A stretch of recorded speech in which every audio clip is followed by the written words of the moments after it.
በማስተባበር በማዘጋጀት ያለ እረፍት ማለት ነው ላደረገው ጥረት እጅግ አድርጌ አመሰግናለሁ። ይገባኛል አገሪቱ ካለችበት ሁኔታ አንፃር ይሄ ማድረጌ ምንም ብዙ ነገር ትልቅ ነገር አይደለም እንደሚል አውቃለሁ አቶ ልደቱ። ነገር ግን ሁሉም እያደረገው ያለ ነገር ስላልሆነ ጭምር አገሪቱ ያለችበት ሁኔታ ቢገነዘብም ግን ይህንን ያክል ጊዜ ሰጥቶ ብዙ ነገሮችን መስዋዕት አድርጎ በዚህ ጉዳይ ላይ በተለይ ደግሞ በሰፊው አገራዊ በሆነ ፕላትፎርም የተለያየ አመለካከት ያላቸው ወደ አንድ በማቀራረብ የማወያየት ጽሁፎችን የማዘጋጀት ክፍተት አለ ብዬ አምናለሁ። እኔ በሀገራዊ ጉዳይ በክልል በብሔር ደረጃ ብዙ ነገሮች ይባላሉ። ነገር ግን አጠቃላይ ሀገራዊ ጉዳዩን በዚህ ደረጃ እየሰራ ያለ በሰፊው እየገፋበት ያለ ሰው እኔ እየታዘብኩ አይደለም። ከአቶ ልደቱ ውጭ ካለ ልታረም እችላለሁ። በጣም ደግሞ አድካሚ ጊዜ የሚጠይቅ ስራ ነው። በተለይ የተለያየ አመለካከት ብቻ ሳይሆን አሁን ደግሞ አገሪቷ በጣም በአስከፊው የጦርነት ሁኔታ ስላለች ሰዎች ልዩነታቸው በዛ ልክ እንደሚሰፋ እረዳለሁ። ስለዚህ ፈታኝ ነው አይደለም ወደ አንድ መድረክ ለማምጣት ተወያይተህ አሳምነህ በስልክም በምንም ጥሪ አድርገህ ወደ አንድ እንትን መድረክ ማምጣት በጣም አድካሚ እንደሆነ ስለምረዳ ነው። እና አቶ ልደቱም እጅግ አድርጌ አመሰግናለሁ፣ አክብሮቴንም መግለጽ ፈልጋለሁ። ከዚህ በመቀጠል እንደመነሻ እንዲሆነኝ በዲሴምበር 1 2023 የጻፍኩት ጽሁፍ ነበረ። የአሜሪካ የተወካዮች ምክር ቤት የውጭ ጉዳይ ኮሚቴ የአፍሪካ ንዑስ ኮሚቴ ያዘጋጀው ውይይት ነበረ። በወቅቱ የንዑስ ኮሚቴው ሰብሳቢ ኮንግረስማን ጆን ጄምስ ለማይክ ሃመር ያቀረበለት ጥያቄ ነበረ፣ ከኢትዮጵያ በተለይ ከጦርነቱ ጋር በተያያዘ ማለት ነው። በእውነት ኢትዮጵያ ላይ ያለው መንግስት ሰላም ይፈልጋል ወይ የሚል ነበር። አገር ውስጥ በፕሪቶሪያ የተቋጨው ከትግራይ በጣም አስከፊ እልቂት በዓለማችን ትልቁ ደም አፋሳሽ ጦርነት አካሂዷል። አሁን በአማራ ክልል ጦርነት እያካሄደ ነው። በኦሮሚያ ጦርነት እያካሄደ ነው። ከሶማሊያ ጋር ውጥረት ውስጥ ገብቷል። ከኤርትራም ጋር እንዲሁ። ስለዚህ ይህ ስርዓት እንደዚህ ግጭት ፈላጊ መሆኑ ፓተርን ነው ወይ ብለው ለአምባሳደር ማይክ ሃመር ጠይቀውት ነበረ፣ ኮንግረስማን ጆን ጄምስ ማለት ነው። እና አምባሳደር ማይክ ሃመር ለመመለስ ተቸግረው ነበር። ነውም አይደለምም ለማለት ማጥናት ይጠበቅብናል ነበር ያሉት። አዎ ነው ካሉ ያው የአሜሪካ መንግስት ከግብር ከፋዮች እየሰበሰበ ለኢትዮጵያ የሚሰጠው እንትን ጦርነትን ነው ኢነብል እያደረገ ያለው ነው የሚመጣው ማለት ነው። ምክንያቱ በኮንግረስ የሚደረግ ውይይት እንደምታውቁት የህዝብ ተወካዮች ናቸው። ህዝብ ማለት ደግሞ ግብር ከፋዩ ነው። ስለዚህ የወክለነው የመጣን ህዝብ የሚከፍለው ግብር ለጦርነት እያዋላችሁት ነው ብሎ ሊጠይቀን ነው የሚመጣው። አይደለም እንደዛ አይነት ፓተርን የለም ካሉ ደግሞ ያው ከእውነታው ጋር እየተጋጩ ነው የሚሆነው ማለት ነው። እንደዛ ብዬ ለመደምደም ይከብደኛል፣ ጥናት ያስፈልጋል የሚል ነበር። ግን እኛ እንደ ኢትዮጵያውያን እንደምታውቁት ይህንን ነገር በሚገባ እያየነው ነው። ስርዓቱ በሰላም መኖር ማይፈልግ በግጭት ሁሌ ለመቀጠል የሚፈልግ ነው እና እነዚህ አራቱ የቀረቡት ነጥቦች ሳይ አንዱ ወደ ጭንቅላቴ የመጣው ስርዓቱ በእነዚህ ሂደቶች የሽግግር ሂደቱ ያው ዋናው ቁጥር 1 ላይ የተቀመጠው በሶስቱ ካልተደገፈ አይሆንም የሚል እምነት ስላለኝ ነው። ሶስቱ የቁጥር 1 አስቻይ ናቸው ብዬ ነው የምወስደው። ግን ሶስቱን ሳይ ተኩስ ማቆሙ፣ ወደ እውነተኛ ውይይት መግባቱ፣ እንዲሁም ደግሞ የጋራ የሆነ ሁሉንም ወደ አንድ የሚያመጣ ግራንድ ኮሊዥን መመስረቱ ስርዓቱ እነዚህ ነገሮች እንዳይሆኑ በቀን ከሌሊት ነው የሚሰራው። ለምሳሌ በአንደኛው ማለት ከሶስቱ ውስጥ ማለት ነው ዋናው አንደኛው ቁጥር ላይ የተቀመጠው እንዳለው ሆኖ ከሶስቱ አንደኛው ወይም በሁለተኛው ቁጥር ተቀምጦ ያለው ተኩስ ማቆም የሚል ነው። ተኩስ ማቆሙ ስርዓቱ የሚፈልገው አቶ ልደቱ እንደገለጸው ከተሸነፉ ብቻ ነው። ከተሸነፍክ በኋላ በነገራችን ላይ ሽንፈት ካጋጠመ ከዛ በኋላ ተኩስም አይቀጥልም እኮ ማቆም የሚባል ነገር ወደ ውይይትም ምንም መሄድም አያስፈልግም። በአሸናፊነት ቋጭቸዋለሁ ብለህ ለዛም ነው ብዙ ጊዜ ለውይይት የሚቀርብለት ጥያቄ የማይቀበለው ስርዓቱ።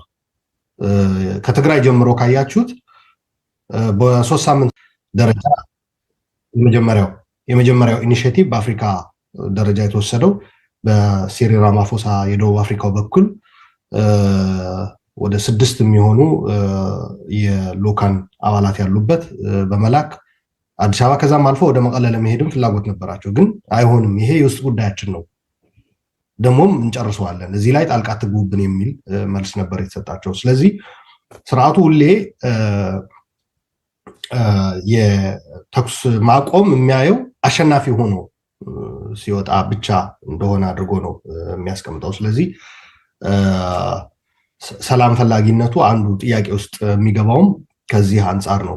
ግጭት ስላለ ነው የተኩስ ማቆም የሚጠየቀው።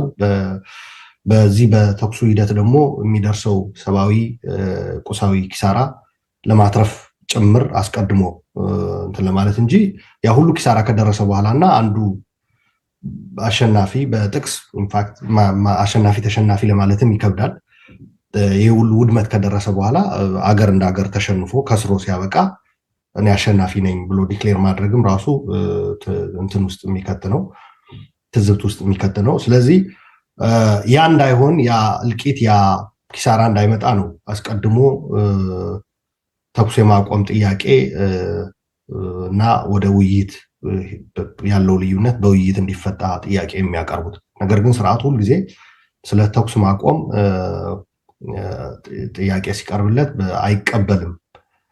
ብዙ ጊዜ እንዲያውም ወደ ውይይቶች የሚሄደው ስርዓቱ ካያችሁት ኦር ውይይት የሚመስሉ ነገሮች ለማድረግ ሙከራ የሚያደርገው ባትልፊልዱ ላይ እንትን ብልጫ ሲወሰድበት ነው። ካያችሁ ከአቅሙ በላይ ነገሮች ሲሆኑበት ነው ወደ ተኩስ ለማቆም ለመወያየት ዝግጁ ነኝ የሚል ነገሮች እና ግንባር ላይ የሚካሄደው ነገር ምናልባት ከዚህ አንጻራት ወልደቱ ሲያየዋል ወይ የሚል ሁላችንም እናየዋለን ወይ ማለት ስርዓቱ ብልጫ ሲወሰድበት ነው እነዚህ ነገሮች ተኩስ ለማቆም እንትን የሚለው። ለምሳሌ የትግራይን እንውሰድ። የ6 ወር ሂማኒቴሪያን ትሩስ የሚባል ነበረ ከፕሪቶሪያ በፊት ሁላችሁም እንደምታውቁት። ወደ ውይይት በግልጽ በአደባባይ አልወጡም። 3 ጊዜ በጅቡቲ እና በሴሸልስ የተካሄደ ነበረ። 6 ወሩ ሂማኒቴሪያን ዩኒላተራል በብቸኝነት ተኩስ አቁም ያለው ለሰብአዊ እርዳታ ሲባል ብሎ ዲክሌር ያደረገበት ታስታውሱ እንደሆነ ከትግራይ ተጠራርጎ ከወጣ በኋላ ነው። ባጭሩ ከተሸነፈ ወይም የሚችልበት አቅሙ ካጣ በኋላ ነው ትግራይን ለመቆጣጠር ማለት ነው። እንደዛ ነው። ወደ ፕሪቶሪያ ስንመጣም ገፍቶ ቀላል የማይባል የትግራይ አካባቢዎች ቢይዝም ነገር ግን ለመቀጠል አቅሙ አልነበረውም። መቀለ ለመግባት ትልቅ ከተሞችን ተቆጣጥሮ መቆጣጠር ብቻ ሳይሆን ደግሞ እዛ የራሱን አስተዳደር ተክሎ ለመቀጠል ሰስቴን ለማድረግ የሚያስችለው አቅም አልነበረው። በአማራ ክልልም እያየ ነው ያለ ነው ይሄ ነው። ምናልባት እዛ ባትልፊልዱ ላይ ያለው ውጤት እየከበደው ሲሄድ ስርዓቱ ተኩስ ላቆም ነው ወይም ደግሞ ሰራዊቴን አውጥቻለሁ ልክ ትግራይ ላይ እንዳደረገው ደጀን ነው። ትንሽ ያሳፍራል ንግግሩ፣ ግን ያው ስላለው ስርዓቱ ልለው ነው ደጀን ወደሆነው ህዝብ ሄጃለሁ የአማራ ክልል ልክ ያጠቃለልክ። እሺ ኦኬ፣ እንደዛ አይነት ነገር ያው ሶስቱንም አንድ ላይ አጣምሬ ለማየት ነው እየሞከርኩ ያለሁት። ያው ሽግግር ሂደት ያስፈልጋል የሚለው ያው እንደተስማማው እንደተጠበቀ ሆኖ ማለት ነው። ሶስቱ ግን በጣም ወሳኝ ስለሆኑ የሽግግር ሂደቱን ለማስቻል ወሳኝ ስለሆኑ እና በአማራ ክልልም ገበሬው እንዲያርስ እንዲሁም ደጀን ወደሆነው ነው ወዴት ደጀን ብሎ እንደሚሄድ አላቅም፣ እንደሚሄድ ካሁን በኋላ አላቅም። ከትግራይ ሲወጣ ግን ወደ አማራ ክልል ደጀን ወደምለው ህዝብ ገብቻለሁ የሚል ነገር ስላደረገ ነው። ይሄ ራሱ ይሄ ንግግር አራተኛ ላይ የተቀመጠው ስርዓቱን የሚቃወሙ የጋራ አቋም ይዘው ወደ አንድ ኮሊዥን ፈጥረው እንዳይመጡ አስተዋጽኦ ያደርጋል። አንዱን ህዝብ ደጀን ሌላው ህዝብ ጠላት አድርጎ የመፈረጅ ከፋፋይ የሆነ ፕሮፓጋንዳ። ይህንንም ማለፍ ይጠበቅብናል። እነዚህን ነገሮች አሁን ለማድረግ የስርዓቱ ጦረኛ ባህሪ መረዳት፣ ባትልፊልድ ላይ የሚያጋጥመው ፈተና ተከትሎ ተኩሱ ለማቆም ወደ ድርድርም ለመግባት ከዛ ደግሞ መጨረሻ ላይ የተቀመጠው የጋራ ስርዓቱ ላይ ጫና ለመፍጠር በጋራ ለመሰለፍ ስርዓቱ በተደጋጋሚ ወይ በስሩ የሆኑ እሱ የሚቀልባቸው የዛ አይነት ስብስብ ይፈጥራል ኦር በተቃራኒ ሆኖ እሱ ሊፈትነው ቻሌንጅ ሊያደርገው የሚችለውን ደግሞ የሚያደርግበት የከፋፋይ የሆነ የጎንዮሽ እንትን ውስጥ እንዲገባ አንዱን ጠላት አንዱን ደጀን ሌላኛው መሬት ተወሰደብህ ሌላው አንደኛው መሬት አስመላሽ እንደዚህ የሚሉ ነገሮች በመጠቀም የጎንዮሽ ጸብ ውስጥ ሌላም ከመሬትም ባለፈ ደግሞ ከስልጣን ጋር ያይዞ አንዱ የስልጣን ባለቤት ሌላኛው ደግሞ ስልጣንን ሊነጥቀ እየመጣ ነው የሚል ነገር አለና እነዚህ ፈተናዎችን ማለፍ ከተቻለ እኔ እነዚህ ሶስቱ የሽግግር ሂደቱን በቁጥር አንድ የተቀመጠው አስቻይ የሆኑት ሶስቱ ነጥቦች መተግበር ይቻላል። ነገር ግን የስርዓቱን ባህሪ መረዳት እጅግ ወሳኝ ነው ብዬ አስባለሁ። አመሰግናለሁ። አመሰግናለሁ አሉላ። ብዙም ሰዓት አልፈጅም፣ 1 ደቂቃ ነው ያሳለፍከው። እንደ መጀመሪያ ተናጋሪ ይገባል ብዬ አስባለሁ እና ወደሚቀጥለው ተናጋሪ ከመሄዴ በፊት አሁን አሉላ ያነሳው ነገር አለ። አሁን አንዳንድ ጊዜ ያልተገባ ግንዛቤም እንዳይፈጠር እነዚህ መሰረታዊ ብለን አሁን ያነሳናቸው ሶስቱ ጥያቄዎች አንድ ጤናማ አይምሮ ያለው ማንም መንግስት ይሁን ተቃዋሚ ሊቀበላቸው የሚገቡ ናቸው። ምንም ጥርጥር የለው። ሊቃወማቸው የሚገቡ አይደለም። የሽግግር ሂደት ያው ገዢው ፓርቲ ራሱ ችግሩ እኔ ነኝ የማሻግራችሁ ይላል እንጂ የሽግግር ሂደትን አይቃወምም። የተኩስ ማቆም ስምምነት ያው እየጠየቀ ነው። ከቲፒኤልኤፍ ጋር ተደራድሯል፣ ኦላ ጋር ተደራድሯል፣ ከፋኖም ጋር ልደራደር እያለ ነው። ትልቁ ችግሩ ምንድነው? ተሸንፋችሁ ጠመንጃችሁን ጥላችሁ ሰላም እንፍጠርስ የሚል በመሆኑ ነው። ናሽናል ዲያሎግንም አይቃወምም። ትልቁ ችግሩ ምንድነው? በእኔ ቁጥጥር ስር ያለ እኔ አጀንዳውን የቀረጽኩለት እኔ ያቋቋምኩት ኮሚሽን ብቻ ይምራው የሚል መሆኑ ነው። ስለዚህ ትልቁ ችግር ምንድነው? እነዚህ ህጋዊና ሰላማዊ የሆኑ አጀንዳዎች ሆነው እያለ ማንም ጤናማ የሆነ አመለካከት ያለው የፖለቲካ ኃይል ሊቃወማቸው የማይገቡ አጀንዳዎች ሆነው እያለ ይሄ መንግስት ግን ሊቀበላቸው አልቻለም። ወደ ተግባር እንዲለወጡ ሊያደርግ አልቻለም። ስለዚህ እነዚህን ጥያቄዎች ጥያቄ በማቅረብ ብቻ መልስ ልናገኝላቸው አንችልም። እዚህ ላይ ግልጽነት ያስፈልጋል። አራተኛውም ነጥብ የተቀመጠው ያለ ምክንያት አይደለም። ይሄ መንግስት እነዚህን ጤናማ የሆኑ ህጋዊና ሰላማዊ ጥያቄዎች በጸጋ ሊቀበል የማይችል ስለሆነ ያለፈው ልምዱ የሚያሳየን ይሄን ስለሆነ ይሄን መንግስት ስለወደደ ሳይሆን በህዝብ ትግል ተገዶ እነዚህን ጉዳዮች እንዲቀበል ማድረግ ይጠበቅብናል። ይሄን ለማድረግ ደግሞ ተቃዋሚ ፓርቲዎች መተባበር አለብን፣ መቀናጀት አለብን፣ የህዝቡን ትግል ማስተባበር አለብን የሚል ነው እንጂ በጥያቄ በማቅረብ ይሄ መንግስት ይቀበላል ብለን ልንል አንችል። በተግባር የታየ ጉዳይ ነው እና በዚህ ላይ ግልጽነት እንዲኖረን ማለት ነው። እና የሚቀጥለው ተናጋሪያችን ወደ አገር ቤት ነው የሚሄደው። በነገራችን ላይ የዛሬውን ውይይት ለየት የሚያደርገው ብዙ ተሳታፊዎች ያሉት ከአገር ቤት ነው እና አገር ቤት ያሉ በሰላማዊ ትግል ተመዝግበው ትግል እያደረጉ ያሉ ፓርቲዎች ውስጥ የሚንቀሳቀሱ ሰዎች በርከት ብለው ዛሬ ተሳታፊ ናቸው። ምክንያቱም ይሄ የትብብር ጥያቄ እውን የሚሆን ከሆነ ከማናችንም በላይ የጉዳዩ ባለቤት የሚሆኑት አገር ውስጥ ያሉ ድርጅቶች ናቸው፣ ሀገር ውስጥ ያሉ ፓርቲዎች ናቸው እና ለዛ ነው ሰፋ ባለ ሁኔታ በዚህ መድረክ ተገኝተው ውይይት እንዲያደርጉ የተጋበዙት። እና የሚቀጥለውን ውይይት በነገራችን ላይ ቅድም አሉላን ያላስተዋወቅኩት ሁላችሁም ታውቁታላችሁ በሚል ነው። ነገር ግን እንደው ለመረጃ ያህል ትግራይ ውስጥ ቲፒኤልኤፍ ያለውን ተጽዕኖ ሁላችሁም ታውቃላችሁ። የቲፒኤልኤፍ ሰዎችን በእኔ በኩል ጋብዤ ነበር። እንዳውም አሁን ደግሞ ክፍፍል ስለተፈጠረ አድላዊ ላለመሆንም ከሁለቱም ከሽግግር ከጊዜያዊ መንግስቱም ከቲፒኤልኤፍም አንዳንድ ሰዎች ጋብዘን ነበር። ግን ባለባቸው የስራ ጫና መገኘት እንደማይችሉ ገልጸውልናል። ግን ለቀረቡት ሀሳቦች አክብሮት እንዳላቸው እግረ መንገዳቸውን ገልጸዋል። በዛሬው ዕለት መገኘት አልቻሉም።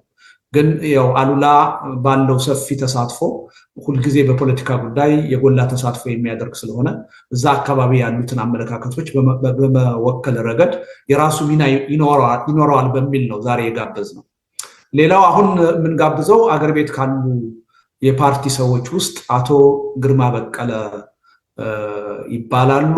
አንተ ብለው ችግር ያለው አይመስለኝም። የረጅም ጊዜ የትግል ጓደኛዬ ነው እና እኔና አቶ ግርማ ላለፉት 31 ዓመት 32 ዓመት ከአማራጭ ኃይሎች መቋቋም ጀምሮ ነው የምንተዋወቀው እና አቶ ግርማ ብዙዎቻችሁ ታውቁታላችሁ። ደቡብ አካባቢ ባለ የፖለቲካ ሂደት ከፍተኛ ተሳትፎ ሲያደርግ የቆየ ሰው ነው። በአሁኑ ወቅት ደግሞ የህብር ኢትዮጵያ ፕሬዚዳንት ነው እና ህብር ኢትዮጵያ 3 ፓርቲዎች ተጣምረው ከ4 ዓመት በፊት የፈጠሩት ፓርቲ ነው። እሱን ይመራል። አገር ውስጥ አሁን የተቋቋመ አንድ ኮከስ አለ፣ በጋራ ስራዎችን ለመስራት ጥረት እያደረገ ያለ የዛ ኮከስም አባል ነው እና አቶ ግርማ በኢትዮጵያ የፖለቲካ ትግል ረጅም ጊዜ ተሳትፎ ያደረገ የእድሜ ልክ ፖለቲከኛ ሊባል ይችላል ሰው ነው። በተለይ በደቡብ አካባቢ በፖለቲካ ረገድ ግንባር ቀደም ሚና የነበረው ሰው ነው እና አሁን የገባ ይመስለኛል። ካሳ አንሚዩት ብታደርገውና አቶ ግርማ ንግግርህን መቀጠል ትችላለህ። ሪኩዌስት ልኬሎታለሁ፣ አንሚዩት ያደርገው አድርጌያለሁኝ። አመሰግናለሁ። በእውነቱ ቅድም አሉላም እንዳለው እኔም ልደቱ በእንዲህ ያለ ጥረት ትልቅ ምስጋና እንደሚገባ ሳልጠቅስ ማለፍ አልፈልግም። የእውነት ትልቅ ጥረት ነው ያደረከው። ከዚህ በፊት ያደረከውን ፖለቲካ ፓርቲ ባልሆኑ አካላት የኢትዮጵያ ባለድርሻ አካላት መካከል ያደረከውን ውይይት ሙሉን ተሳትፍ ያለው አድምጫለሁ። ከዛም ቀጥሎ ደግሞ ይሄን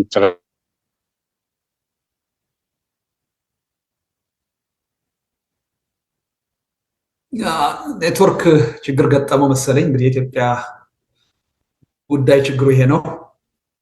ካሳ ኔትወርክ ነው አይደለ? ከሱ ነው ከኛ አይደለም። አምስት ፓርቲዎች ውህደት ነው፣ በ3 ሳይሆን ከሀገር ውስጥ የኛ በረጅም ጊዜ የተሳተፍኩበት የኦሮሞ ህዝቦች ዲሞክራሲያዊ ህብረትና ከውጭ የነበሩ 4 ፓርቲዎች በጥቅሉ 5 ሆነን ነው። አቶ ግርማ በጣም እየተቆራረጠ ነው ንግግርህ፣ ኔትወርክ ችግር አለ። ምናልባት ቪዲዮአቸውን ያጥፉትና እንደዚሁ ይቀል ይሆናል። እንደዛ ሲሆን ከሀገር ቤት አቶ ግርማ እየሰማህን ነው? አቶ ግርማ ይሰማሃል? ድሮፕ አድርጓል። ኦኬ፣ ድሮፕ ካደረገ ወደ ሌላ ሰው ልቀጥል እስቲ። እየሰሙኝ ከሆነ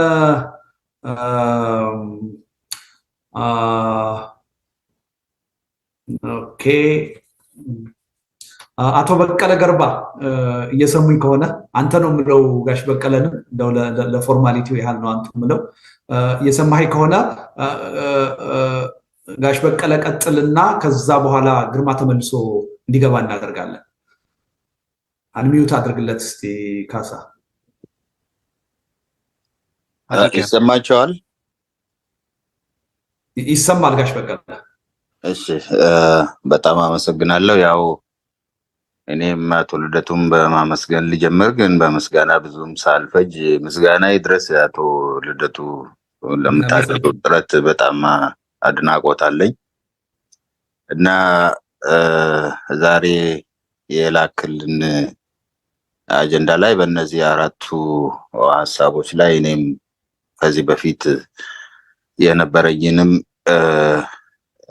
ሀሳብ በመጨመር ያንኑ በማጠናከር ሀሳቤን እሰጣለሁ።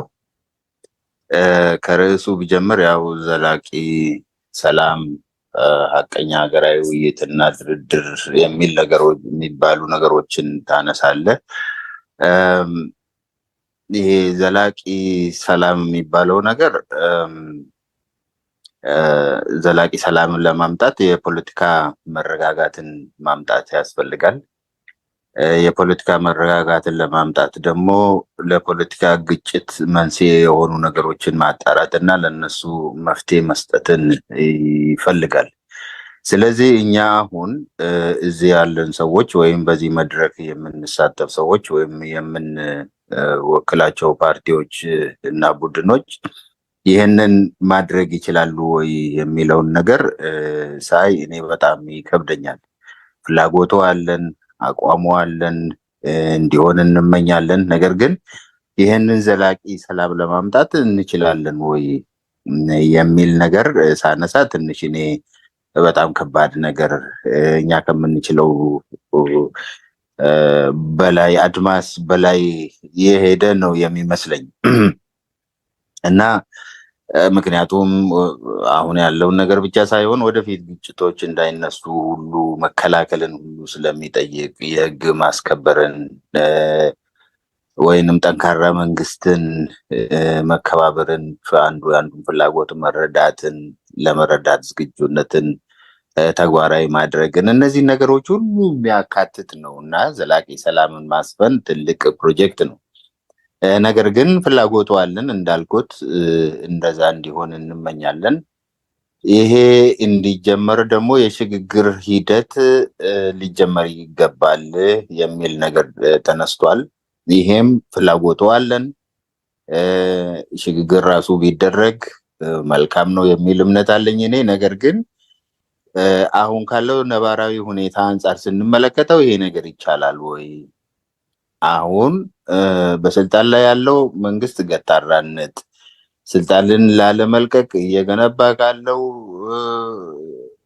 መዋቅርና እየሰራ ካለው ነገር ተነስተን ለዚህ ዝግጁ ነው ወይ? ያ ሳይኖርበትስ እኛ ደግሞ ያንን አሽቀንጥረን ጥለን ያንን ወደ ጎን አድርገን ወይንም በሌላ ነገር ሽግግር መፍጠር እንችላለን ወይ የሚለውን ነገር ሲነሳ እኔ የማይቻል ነው፣ ለጊዜው ነባራዊ ሁኔታው አይፈቅድም የሚል ነው ከመጀመሪያውኑ ስሟገት የነበረው። ነገር ግን እዚህ ላይም እዚህ ማጠናከር የምፈልገው ምንድነው ወደ ሽግግር መሄድ ማንችል ከሆነ ወደ ሽግግር የማያደርስ የሽግግር ሂደት ምንድን ነው የሚያደርግልን? የት ላይ የሚቆም ነው ይሄ ሽግግር ሂደት? ኢቨን በሂደቱ ውስጥ 1 2 3 ተብሎ የተጠቀሱት ነገሮች ሁሉ እኛ የምንችላቸው ነገሮች ናቸው ወይ? አሁንም ደግሞ ያለው አቋም ለመግለጽ ከሆነ አዎ አቋማችንን ግልጽ እናደርጋለን። ለምሳሌ ሁለተኛው ላይ በመንግስትና በሁሉም ታጣቂ ኃይሎች መካከል ዘላቂ የተኩስ ማቆም ስምምነት እንዲደረስ እንፈልጋለን። ህዝቡ ሰላም እንዲያገኝ እንፈልጋለን። እኛም ማረፍ እንፈልጋለን። ህዝቡ እንዲያርፍ እና አገሪቱ እንድታርፍ እንፈልጋለን። ይሄ ሁላችንም ፍላጎት ነው፣ አቋማችንም ነው። ግን የኛ ሚና ምንድን ነው እዚህ ውስጥ? እኛ ታጣቂዎች የሉንም፣ ታጣቂዎችም አይደለንም፣ የታጣቂዎች ደጋፊዎችም አይደለንም። እኔ አይደለሁም። እንደገና ደግሞ የመንግስት አካልም አይደለሁም፣ መንግስትም አይደለሁም። በዚህ መሃል የኛ ሚና ወይም የኔ ሚና ምንድነው ብዬ ሳስብ ይሄንን በማድረግ የአድቮኬሲ ወይንም ደግሞ የእንትን ስራ ከመስራት አንዳንድ ጊዜ ወይ የአክቲቪዝም ስራ ወይም አይደነው የዲፕሎማሲ ስራ ከመስራት ውጪ ይሄ ነገር እንዲታወቅ ከመሻት ውጪ የምናደርገው ነገር አለ ወይ የሚል ነገር ሳነሳ እኔ ከባድ አርጌ ነው የምወስደው። ስለዚህ አንደኛው ላይ ሐሳቤን ግልጽ አርጌ ልለፍና የሽግግር ሂደቱ መኖሩ ወደ ሽግግር የማያደርስ ከሆነ ምንድነው ኢቭን ወደዛ ለመሄድም ራሱ እኛ አቅምስ አለን ወይ? ፍላጎቱ ቢኖርንም አቅሙና ሚናችን ነው ወይ የሚል ነገር ማንሳት ፈልጋለሁ። ስለዚህ ከባድ ነው ይሄንን ተግባራዊ ማድረግ። ሶስተኛው ላይ ሀገሪቱ የፖለቲካ ቅራኔዎችን ለመፍታት ሀቀኛና ሁሉን አቀፍ ሀገራዊ የውይይትና የድርድር ሂደት መጀመር አለበት፣ ናሽናል ዳያሎግ መጀመር አለበት የሚለውን ነገር እሱም ጥሩ ነው። ግን እኔ አሁንም ከተግባራዊነቱ አንጻር ነው እንደዚህ ይሁን ብለን ሪኮመንዴሽን መስጠት እንችላለን። ነገር ግን ሀቀኛ ድርድር፣ ሀቀኛ ውይይት እንዴት ያለ ውይይት ነው? ለምሳሌ ድርድሮች አሁን ትግራይን አስመልክቶ እዛ ተነስቶ በነበረውና አጠቃላይ ሀገሪቱን ቀውስ ውስጥ የከተተውን ጦርነት ተከትሎ ድርድሮች ተደርገው ነበር። እነዛ ድርድሮች ሀቀኛ ድርድሮች ነበሩ ወይ? ሀቀኛ ድርድር ነበር ወይ? ተግባራዊ ሆኗል ወይ? አሁንስ የጦርነት ስጋት የለም ወይ? አሁን ሰማይ ድረስ ሄዶ ከፍ ብሎ በሚታይ አለመተማመን፣ ሀገሪቱ ውስጥ ሰፍኖ ባለው አለመተማመን ፍላጎቶቻችን በጣም የተለያዩ በሆኑበት በአሁኑ ደረጃ ጥሩ ተሞክሮች በሌሉ ባሉበት ሁኔታ ሐቀኛ ድርድር ማድረግስ ይቻላል ወይ? ምናልባት ይሄንን ስል እኔ በጣም ጨለምተኛ ሆኜ አይደለም፣ ነገር ግን ተጨባጭ የሆነ ነገር ስለማይታየኝ ነው። ሁልጊዜ ሪኮመንዴሽኖችን እንሰጣለን፣ እንዲህ ቢሆን እንዲህ መደረግ አለበት እንላለን። በአካዳሚውም ዓለም እንደዚህ እንላለን፣ በፖለቲካውም ዓለም እንደዚህ እንላለን። ነገር ግን የምንችለውንና የማንችለውን ተግባራዊ ልናደርግ የምንችለውንና የማንችለውን አንዳንድ ጊዜ በደንብ አድርገን ማየት የሚሳነን ይመስለኛል እና እኛ ራሳችን እዚህ ያለን ሰዎች ራሳችን ተነጋግረን ውጤት ላይ መድረስ የምንችል ነን ወይ? ምክንያቱም ከዚህ በፊት አንድ ሁለት ጊዜ እንደዚህ ተገናኝተን ይሄው ክርክሮችን አድርገናል፣ ሐሳባችንን ሰጥተናል፣ አቋሞቻችንን ግልጽ አድርገናል። በአቋሞቻችን ምንም የመቀራረብ አንዱን የመረዳት ፍላጎት እንኳን ያለው ሆኖ አልታየም። በሕገ መንግስቱ ዙሪያ ያለን አመለካከት እነዚህ ነገሮች ሁሉ ለማጥበብ እንኳን ብዙ መንገድ አልሄድንም። እኛ ራሳችን እንኳን ማለት ነው መፍትሄ እናመጣለን የምንል ሰዎች በመካከላችን ላይ ራሱ እንዲህ አይነት መተማመን አልደረሰም።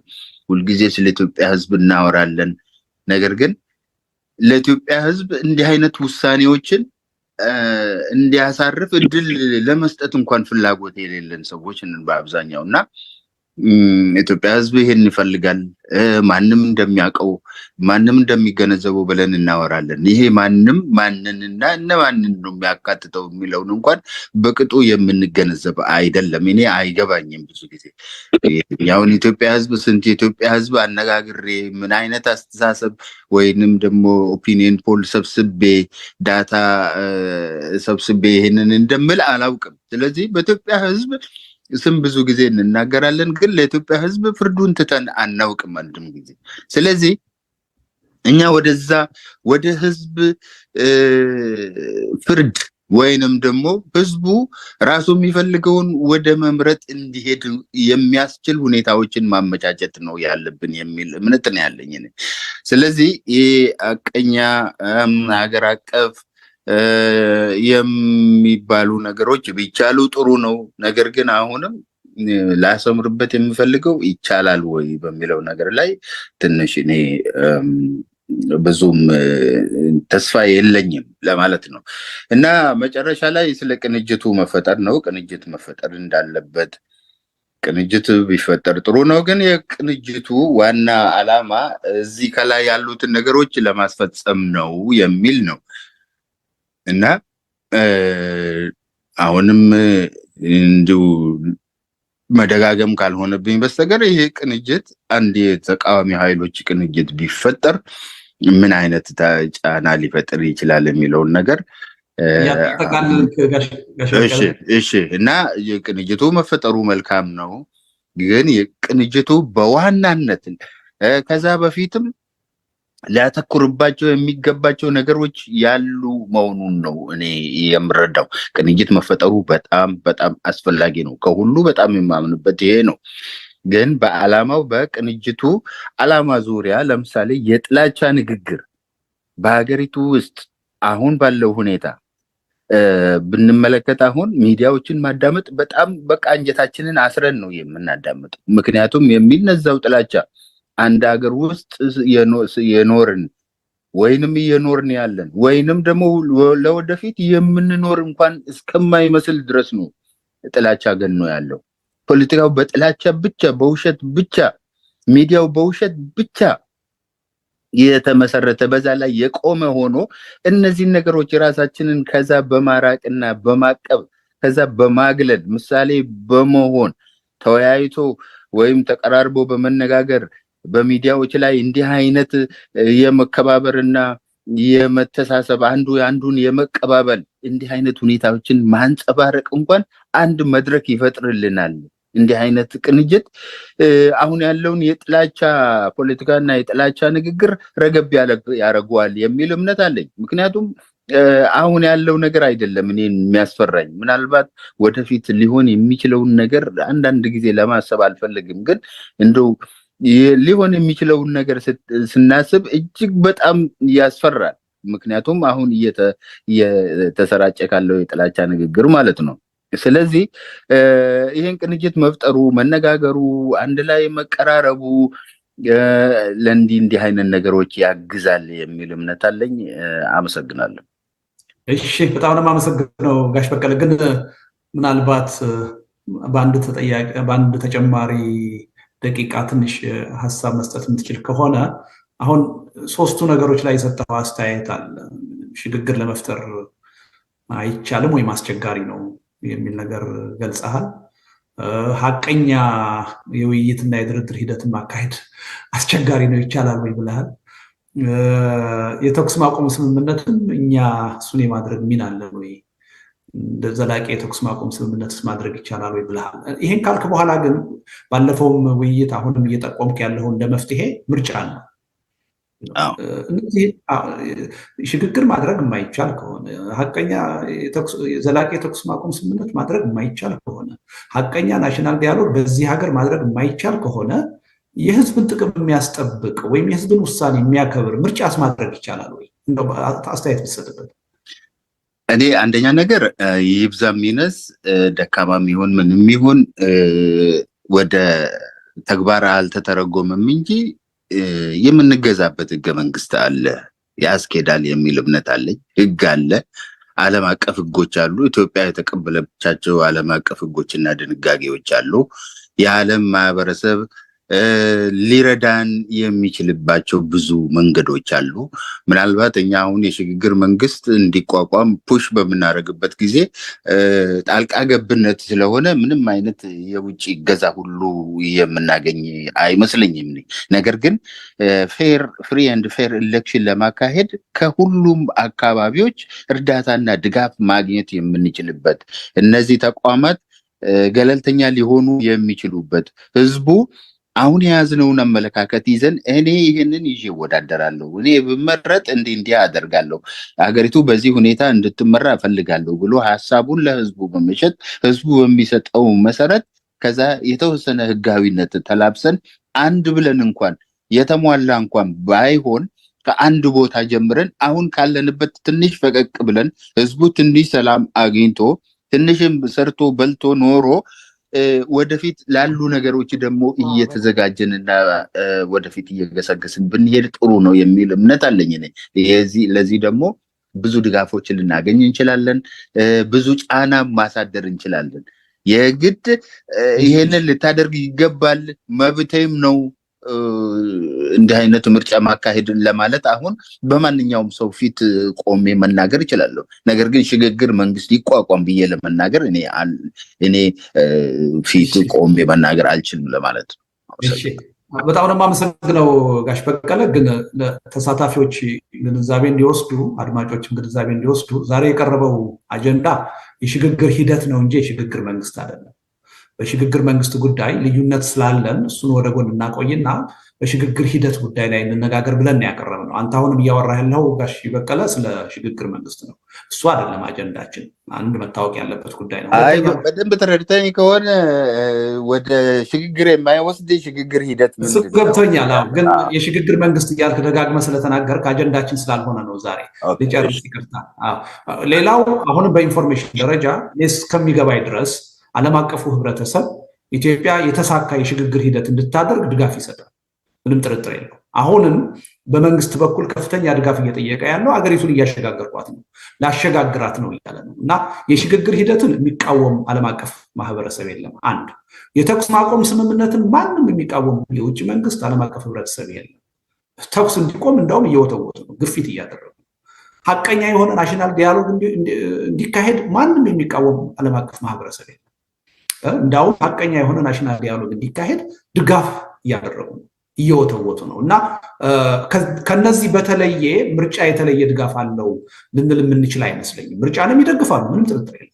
እነዚህ ነገሮች ግን አስፈላጊ እንደሆኑ ሁሉም የውጭ መንግስታት ወይም ዓለም አቀፍ ድርጅቶች በአጽንኦት የሚያምኑበት መሆኑ መታወቅ አለበት። ለዚህም ነው ቅድም ማናችንም በእነዚህ ጉዳዮች ላይ ልዩነት ሊኖረን አይገባም፣ በእነዚህ ሀሳቦች ላይ አንድነት ሊኖረን ይገባል የምንለው በጣም መሰረታዊ አስፈላጊ ጉዳዮች ስለሆኑ ነው። እና ኤኒዌይ ከልብ ነው የማመሰግነው።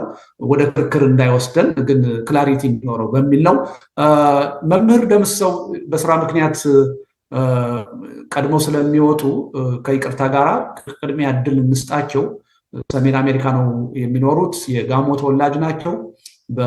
በኢትዮጵያ ፖለቲካ የረዥም ጊዜ ተሳትፎ ያላቸው ሰው ናቸው። አሁን በዚህ በሰሜን አሜሪካም የተለያዩ የፖለቲካ ድርጅቶች እና ሲቪክ ማህበራት አንድ ትልቅ ጥምረት እንዲፈጥሩ ከፍተኛ የሆነ ጥረትና ተሳትፎ እያደረጉ ያሉ ሰው ናቸው። በአገሪቱ የፖለቲካ ጉዳይ በተለያዩ መገናኛ ብዙሃን ሀሳብ በመስጠት እናውቃቸዋለን። ከዚህ ቀደም ባካሄድናቸው መድረኮች ተሳትፈዋል እና መምህር 10 ደቂቃ አለዎት፣ በፍጥነት ይግቡልኝ። እንትና ግርማ የሚቀጥለውን ትወስዳለህ፣ ኔትወርክ ተስተካክሎልህ ከሆነ መምህር መቀጠል ይችላል። እጅግ በጣም ወንድም ልደቱም ያው እኔ ሁላችሁም እንደምታውቁ መምህር ደምሰው ገብረ ይባላለሁ። በዚህ በሰሜን አሜሪካ በዋሽንግተን ሲያትል ነው የሚገኘው። በእርግጥ ይህንን ፕሮግራም ላዘጋጀው ለወንድም ለልደቱም ለልጆች ተባባሪ አካላትም እጅግ ከፍተኛ አክብሮት አለኝ። እጅግ በጣም አመሰግናለሁ ላደረከው አስተዋጽኦ በሙሉ።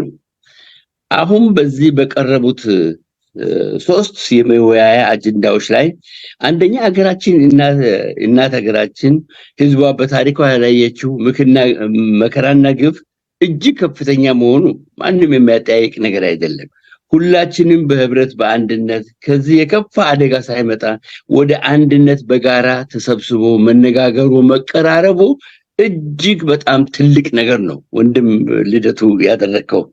ለዚህ ነው ዘላቂ ሰላምን ለማስፈን ሐቀኛ ውይይት፣ ድርድር ሂደት ኢትዮጵያና ህዝቦቿን ከጥፋት ለመታደግ አዲስ የሽግግር ሂደት አሁን ቅድም አቶ ልደቱ እንደገለጸው የሽግግር መንግስት ጉዳይ አይደለም። የሽግግር ሂደት ፕሮሰስ ትራንዚሽናል ፕሮሰስ በአስቸኳይ ሊጀመርና ሊካሄድ ይገባል ለሚለው ጉዳይ እጅግ በጣም መልካም ሀሳብ ነው። ይህንን ከኔ በኩል እኔ 100% የሚቀበለው ነው። እጅግ በጣም ይደግፋለሁ።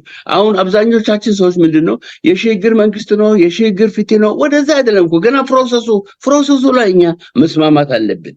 ውጭም ሆነ ውስጥም ሆነ ለሀገራችን የሚጠቅም ነገር ነው ብለን አምነን መቀበል አለብን። ኢትስ ቬሪ ኢምፖርታንት በጣም መልካም ነገር ነው የሚል የራሴ ሐሳብ አለኝ። ሁለተኛ ደረጃ ላይ ምንድነው የተቀመጠው በመንግስትና በተቃዋሚ ኃይሎች መካከል የተኩስ ማቆም ስምምነት ወይንም ሲስፋየር እንዲደረግ ለምንም ነገር በላይ ለአንድ ሀገር ህዝብ ሰላም ይቀድማል፣ ፍትህ ነፃነት ይቀድማል። ለዚህ ነው እናት ሀገራችን ከውድቀትና ከውርደት ሀገሪቷን እጅግ አሳፋሪ ደረጃ ላይ የጣለው ዓለም ሁሉ ያውቀናል። በጨካኝነታችን፣ በዘግናኝነታችን፣ በጦርነት፣ በስቃይ፣ በመከራ ነው የሚያውቀን። ስለዚህ በመንግስትና በተቃዋሚ ኃይሎች መካከል የተኩስ ማቆም ስምምነት ሲስፋየር ይደረግ ማለት ትልቅ ሀሳብ ነው። ሰላም ከምንም ነገር በላይ ይመረጣል። እጅግ በጣም መልካም ነገር ነው የሚል የግል አስተያየት አለኝ። መንግስት አደረገ አላደረገ አይደለም እዚህ ላይ መገንዘብ ያለብን። ሲስፋየር የተኩስ ማቆም ስምምነት ለምን በጦርነት ያደገ ሀገር የለም። በጦርነት የተለወጠ ሀገር የለም። በጦርነት ከፍታ ላይ የወጣ ሀገር የለም። ውድቀትና እልቂት ብቻ ስለሆነ ይህ መደረግ አለበት የሚል መልካም አስተሳሰብ ነው ለዚህ ውይይት የቀረበ በመሆኑ የግል ሐሳቤን ነው የሚሰጠው። እጅግ በጣም ጥሩ ነው። በሶስተኛ ደረጃ ላይ የተቀመጠው ምንድነው በሀገሪቱ ያሉት የፖለቲካ ቅራኔዎች ለመፍታት የሀገሪቱ ዕጣ ፈንታ በሰላማዊ መንገድ ለመወሰን የሚያስችል ሐቀኛ ውይይት፣ ድርድር፣ ናሽናል ዳያሎግ ሊጀመር ይገባል። it is very good important ነው። እጅግ በጣም መልካም ነገር ነው። ካለዛ ተቀራርቦ መነጋገር መወያየት ካልተቻለ ሀገሪቱ አቅጣጫ ታጣለች። ከዚህ የከፋ እልቂት ነው። እንዲሁም ሀገር ወደ ማጣቱ ደረጃ ከመሄዳችን በፊት መወያየቱ መቀራረቡ እጅግ በጣም ናሽናል ዳያሎግ እጅግ አስፈላጊ ነገር። ሀገር ቤት ይሆናል ውጪ ይሆናል አይደለም። ዋናው በመሰረተ ሐሳቡ ላይ እንስማማ። አሁን ቅድም ከላይ እንደገለጽኩት ሲስፋየር አሁን የተኩስ ማቆም ስምምነት ይደረግ እጅግ በጣም መልካም ነው፣ መቆም አለበት። ይሄንን በማን መንግስት ፈለገ አልፈለገ ተቃዋሚው ፈለገ አልፈለገ አይደለም። እኛ መገንዘብ ያለብን ይህ መቆም አለበት። ይሄ እኔ የግል አቋሜ ነው። ሌላው ምንድነው እዚህ ሁሉን አሳታፊ ሀቀኛ ውይይት፣ ድርድር፣ ናሽናል ዳያሎግ፣ ናሽናል ሪኮንሲሊዬሽን፣ ብሔራዊ ውይይት፣ ብሔራዊ መግባባት፣ ብሔራዊ እርቅ የሚባሉ ነገሮች እጅግ በጣም ኢምፖርታንት ነገሮች ናቸው። መንግስት ፈለገ አልፈለገ አይደለም። በዚህ መሰረተ ሐሳቡ ላይ መጀመሪያ እንስማማ። ይሄ እጅግ በጣም ጠቃሚ ነው የሚል የግል እምነት አለኝ። በአራተኛ ደረጃ ላይ እንደማጠቃለል ሶስቱን መነሻ ያደረገው ምንድነው በወቅቱ የህዝብ ትግል ለለውጥ እንዲበቃና ዘላቂ መፍትሄ እንዲያመጣ በሀገሪቱ የሚገኙ ተቃዋሚ ኃይሎች ታላቅ የጋራ የትግል ቅንጅት ግራንድ ኮሊዥን ሊፈጠር ይገባል። it is very important ትልቅ ነገር ነው። እኛ ሀገር ያለው ችግር ተወርቶ አያልቅም። በየትኛውም ሀገር እጅግ እርግጥ በዚህ ላይ አንድ ነገር እዚህ ያሉ ጉባኤው መረዳ የሚችል ትልቁ የኢትዮጵያ የፖለቲካ ማዕበል የሚነሳው ከሶስት ሀገሮች ነው። ከአማራ ክልል፣ ከትግራይ ክልል፣ ከኦሮሚያ ክልል ነው። የኢትዮጵያ ችግሮች በብዛት የሚነሱት ብዙ የመከራ የፖለቲካ ምስቅልቅል ጉዳዮች የሚነሱት ደቡብ አሁን አብዛኛው ሁኔታ ነው። ትንሽ መጠነኛ ችግሮች ቢኖሩም አጠቃላይ ያለው የደቡብ ምንድነው ለመልካም ነገርና በኢትዮጵያ ታሪክ ላይ ትልቅ ጉልህ አስተዋጽኦ አለው። ምንድነው ህዝቡ መቀራረብ ነው። የዋህ ህዝብ ነው። ደግ ህዝብ ነው።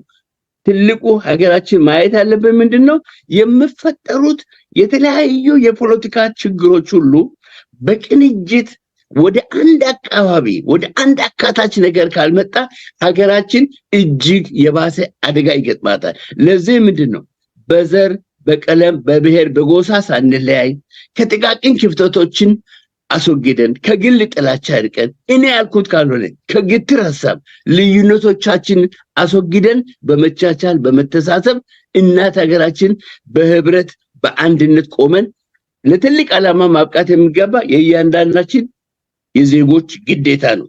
በዚህ ላይ በእነዚህ በሶስቱ ላይ አሁን ምንድነው ትልቁ አሁን ብልጽግና መንግስት ይህ መንግስት ምን እንደሆነ እዚህ ላለው ጉባኤ አይነገርም። መገንዘብ ያለብኝ ይህ ስርዓት ግን ሰላምን፣ ፍትህን፣ ዲሞክራሲ ትራንዚሽን ሂደቱን ሆነ ትራንዚሽን ገቨርንመንቱም አይቻልም ብሎ በግልጽ ነግሯል።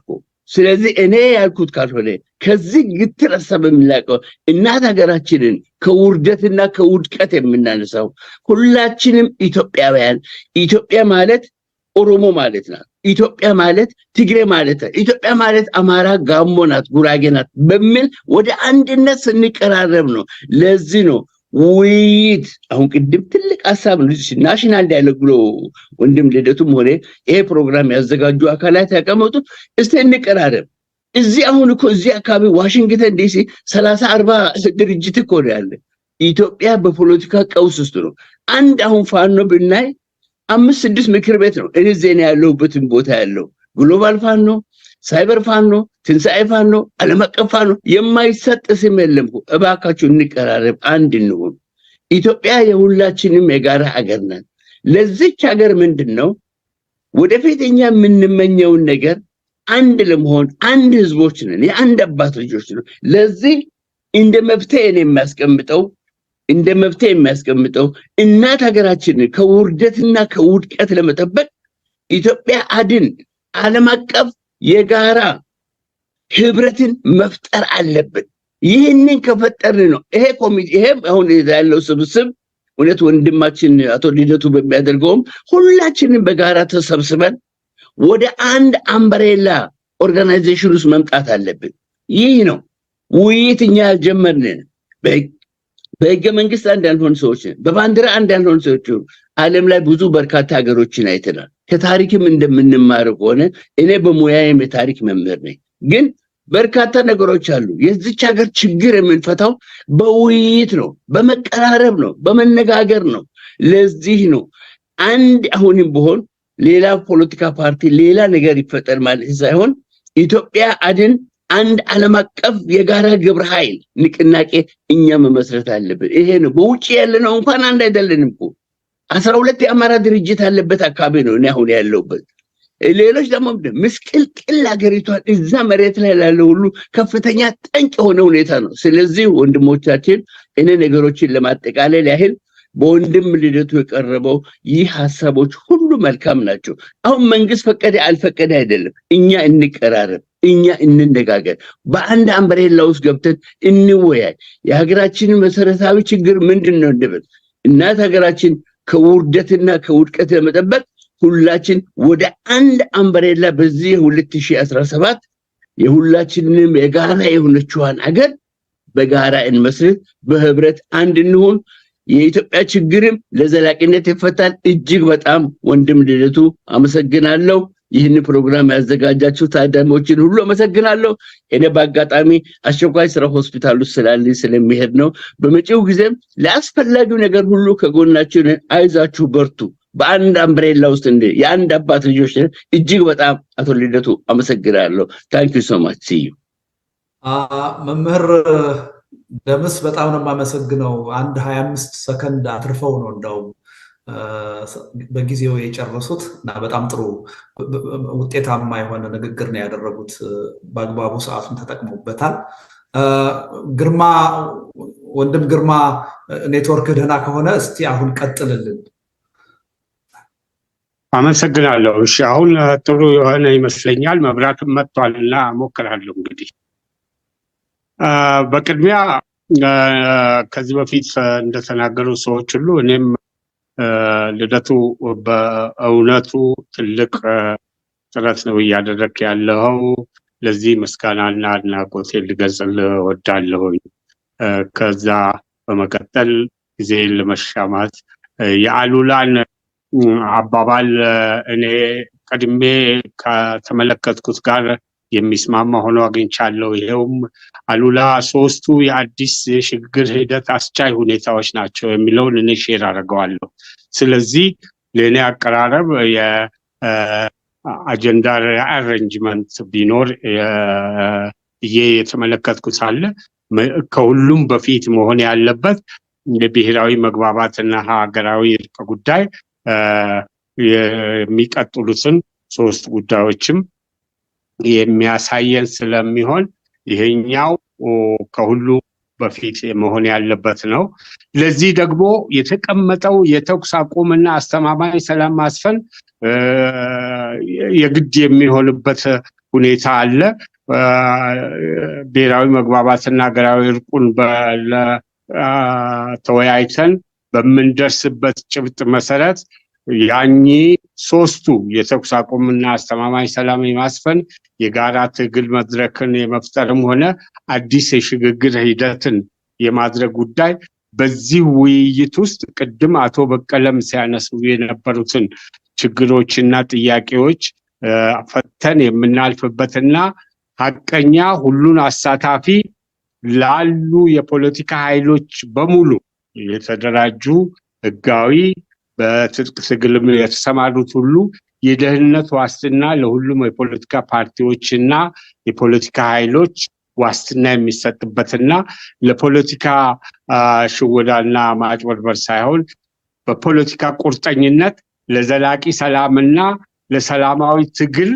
ለሰላማዊ ትግል መድረኩን ማድረግና ከኃይል አምልኮ ከተለመደው የፖለቲካ አሻጥር ከአንድነትና መተባበር በተቃራኒ ካለው ሽኩቻ፣ ጥላቻ፣ የመጠፋፋት፣ መወነጃጀል፣ መፈራረጅና መከፋፈል ወጥተን ወደ አንድ እንድንመጣ ደግሞ የጋራ የፖለቲካ ትግል የምንፈጥርበትን ሁኔታ እንድናመቻች የሚያስችል ሁኔታ መፍጠር አለብን። ይህንን በሶስተኝነት የምናየው የጋራ የትግል መድረክ የምንፈጥርበት።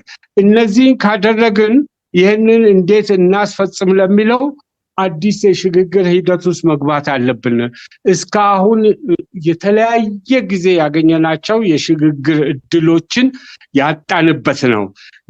ወደ ሽግግሩ በምንገባበት ጊዜ የተኩስ አቁም ስምምነት አስተማማኝ ለምን ያስፈልጋል የሚለውን በዚህ አጀንዳ ላይ በዲቴል ስምምነት ላይ ከደረስን የጋራ አጀንዳችን ካደረግን የተኩስ አቁም የሚባለው የሚተኩስና መንግስት መሃል ስለሆነ የሚተኩሱ ኃይሎች ሁሉ በብሔራዊ መግባባትና ሀገራዊ እርቅ ውስጥ ተሳታፊ ከሆኑና የውይይቱና የስምምነቱ አካል ከሆኑ ሊፈጽሙት የሚችሉ ስለሆነ እንደዚሁም የፖለቲካ ፓርቲዎች በአንድም በሁለትም በሶስትም የጋራ የትግል መድረክ ይፈጠር ሲባል የተለያየ ሀሳብ ይዘው ለዛ ሀሳብ ተፈጻሚነት የሽግግር መንግስት እንፍጠር የሚሉ ከሆነ ተሰባስበው 70-80 ፓርቲ እኔ የፓርቲ ቁጥሩ ብቻ ሳይሆን በአስተሳሰብ ላይ የጋራ የትግል መድረክ የሚፈጠር የግድ ከአንድ የገዢ ፓርቲና አንድ የተቃዋሚ ፓርቲ ሳይሆን 2-3ም ቢሆኑ እነዚህ በግሩፕ ውስጥ ተሳትፈው ለአዲስ የሽግግር ሂደት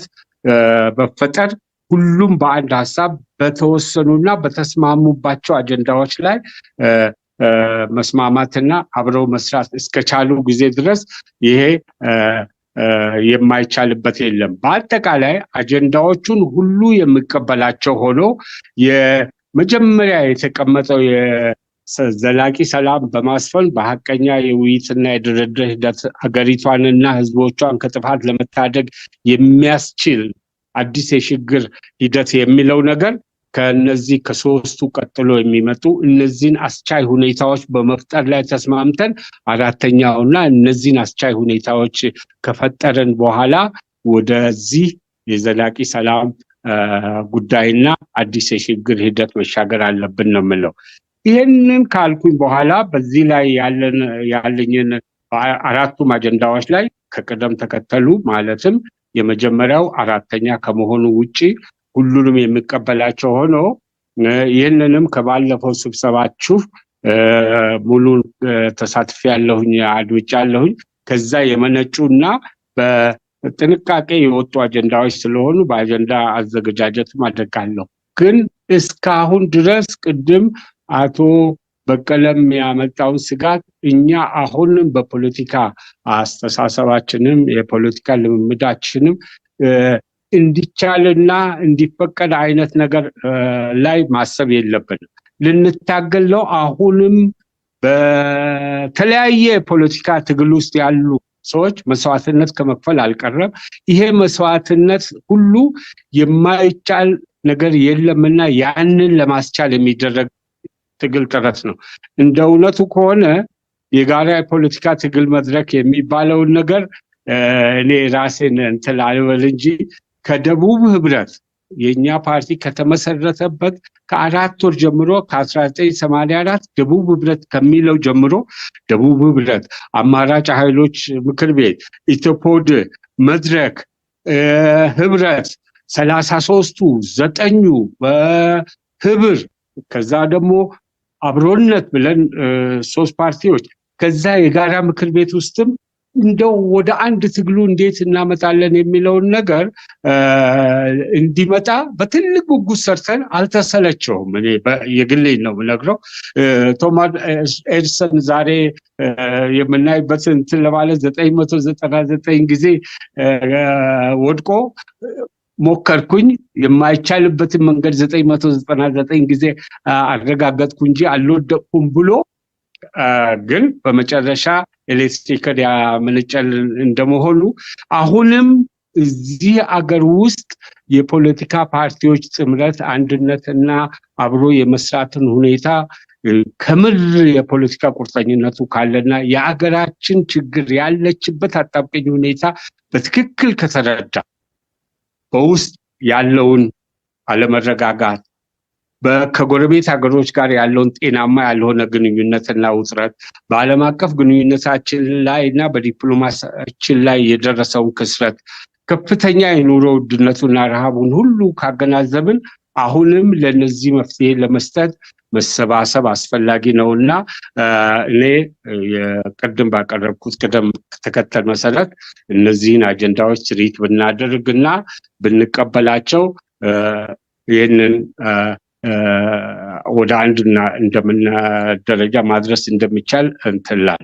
ይህንን ካልኩኝ በኋላ ቅድም የተነሳውን ኮከሳችንም ከዚህ በኋላ በዚህች ሀገር ውስጥ ሀቀኛ አሳታፊ ሁሉን አካታችና በህዝብ ተቀባይነት ያለው እርምጃዎች ስለ ሽግግር ሲባል የስልጣን ጥያቄ ነው እያሉ የሚነሱ አጀንዳዎችን የህዝብ አጀንዳዎችን ሁሉ ወደ ዳር እየገፉ የራስን አጀንዳ ለመተካት እየተሞከረ ያለው የተለመደው የማታለል የአግላይና ጠቅላይ ፖለቲካን መንግስት ትቶ በፖለቲካ ቁርጠኝነት ወደ ሰላማዊ የትግል መድረክ የሚገባበትን ሁሉም ሰው በሰላማዊ የፖለቲካ ትግል የሚያምንበትን ሁኔታ የመፍጠር አስቻይ ሁኔታዎችን ለማምጣት ሁላችንም በተለያየ የፖለቲካ አስተሳሰብና የሐሳብ መዋቅር ውስጥ እንኳን ብንገኝ በአገር ጉዳይና ቅድም በተነሱት አጀንዳዎች ላይ አንድ ሆነን የመስራት አስፈላጊነት ከመቼውም ጊዜ በላይ በአሁኑ ጊዜ አገር እየጠራች ህዝብ እየጠራ ቅድም አገር ስንል ማን ነው ህዝብ ስንል ማን ነው የሚለው አገር ስንል እኔ ሁሌም በጣም በርካታ የፖለቲካ ጥያቄ የምነሳ ቢሆንም እኔ አገር የምለው ይችን ኢትዮጵያ ናት ህዝብ የምንለው ደግሞ በዚች አሁን ባለንበት ኢትዮጵያ ውስጥ የሚኖረውን ኢሪስፔክቲቭ እንትኑን ሁሉም እንደ አንድ ዜጋም እንደ አንድ ቡድንም በሚጠይቀው መብቱና ክብሩ የተጠበቀለት ነዋሪ የኢትዮጵያዊ ዜግነት ያለው ማለቴ ነው። አመሰግናለሁ። አቶ ግርማም አንድ 20 ሰከንድ ሲቀርህ ነው የጨረስከው። ከልብ ነው የምናመሰግነው። ሰዓትህን በደንብ ነው ያከበርከው። ወደሚቀጥለው ተናጋሪ ከመሄዴ በፊት ሁለት ሰዎች እጅ አውጥተዋል። ወንድሜ ኦባንግ አውጥተሃል። ሌላኛውን ሰው አላወቅኩም በአይፎን የገባ እና ምናልባት የቸኮላችሁ ሰዎች ከሆናችሁ ቅድሚያን እንድንሰጣችሁ እስቲ ምናልባት አቶ ኦባንግን እስቲ አንሚዩት አድርግልኝ። ጥያቄው ምናልባት እንደዛ ከሆነ በአይፎን የገባው እኔ ነኝ። ዶክተር ኦፒዮ ነኝ። ኦባንግ ነህ? ኦባንግ ነኝ። ዶክተር ኦፒዮ ነኝ። ከዛ ቀጥሎ ብትሰጠኝ ጥሩ ነገር። ኦኬ ዶክተር እስማኤል ማለት ነው ወይስ ዶክተር ኦፒዩስ ነኝ ነው የሚለው? ኦኬ ይቅርታ። አቶ ኦባንግ ቸኩለሃል፣ ቅድሚያ እንስጥህ። አዎ ሊገላገልና ጥሩ እሺ። ሌላውን ወንድሜን ወደፊት አስተናግዳለሁኝ። ቁጥርህን ቴክስት አድርግልን። የስልክ ቁጥሮትን መጀመሪያ ቴክስት ያድርጉልኝ በእኔ ቁጥር። ወንድማችን ኦባንግን ሁላችሁም ታውቁታላችሁ የሚል እምነት አለኝ። ባለፈው ውይይታችን ተሳታፊ የነበረ ነው። ከጋምቤላ የመጣ ወንድማችን ነው። አሁን የሚኖረው በዚህ በአሜሪካ በዴንቨር ነው። ከፍተኛ የሆነ የፖለቲካ ተሳትፎ ያለው ሰው ነው። በተለያዩ ድርጅቶች ውስጥ ታቅፎ ሲታገል የኖረ ሰው ነው። አሁንም ደግሞ በዚህ በሰሜን አሜሪካ ኢትዮጵያ ውስጥ ያሉ ተቃዋሚ ፓርቲዎች አንድ ትብብር እንዲፈጥሩ ከፍተኛ ጥረት ከሚያደርጉ ሰዎች ውስጥ አንዱ ነው። የፖለቲካ አቋሙን በተለያዩ ሚዲያዎች በመግለጽ ይታወቃል እና ይሄን ካልኩ በቂ ይመስለኛል እና ወንድሜ ኦባንግ 10 ደቂቃ አለህና መቀጠል ትችላለህ። ታንክ ዩ። ኦኬ ይሰማል? ኦኬ ከሁሉ ግን ከቻላችሁ ጋዜጠኞች እየጠየቁ ነው። ለውይይቱ ጥራት ምስላችሁን ብናይ ጥሩ ነው እያሉ ነው እና በአይፎንም የገባችሁ ሰዎች ምስላችሁን ማሳየት ትችላላችሁ፣ ችግር የለውም እና እንደሱ ቢሆን እንደው ከአቅም በላይ የሆነ ችግር ከሌለ በስተቀር ምስላችሁን ብናይ ጥሩ ነው። መቀጠል ትችላለህ ኦባንግ። ታንክ ዩ። እንግዲህ ከሁሉ አስቀድሜ ያው አዘጋጅ በጣም አመሰግናለሁ ከሙሉ ልቤ። ምክንያቱ ይህ እንደ አንድ ስቴፕ መውሰድ ይቻላል። በእርግጥ ወደ ጥያቄዎቹ ሲሄድ ወይም ወደ አጀንዳዎቹ ሲሄድ አንደኛው መጀመሪያ ዘላቂ ሰላም በሀገራችን ውስጥ ለማምጣት ይቻላል ወይ ነው። ይቻላል። ለምን አይቻልም? የሚቻልበት መንገድ በመተሳሰብ ሳይሆን በውይይት አሁን እንደጀመርነው በውይይት ይቻላል። ምክንያቱ ሰው አቋም ካለው ኮሚትመንት ካለው አሁን ኮሚትመንት እንዳለን እቺ ኮሚትመንት ደረጃው ከፍ ስናደርግ ብዙ በተገናኘን ቁጥር አይ ቲንክ ዘላቂ ሰላም በሀገራችን የማይመጣበት ምክንያት አይኖርም። ግን መቆላለፍ ከሆነ ማንነጋገር ከሆነ ሰላም ሊመጣ አይችልም። አይ ቲንክ ዋና ቱሉ ውይይት ነው። ፖለቲካው ጉዳይ ስለሆነ ውይይት ያስፈልጋል። እኛ የምንወያይ ከሆነ ሰላም የማይመጣበት ምክንያት አይኖርም።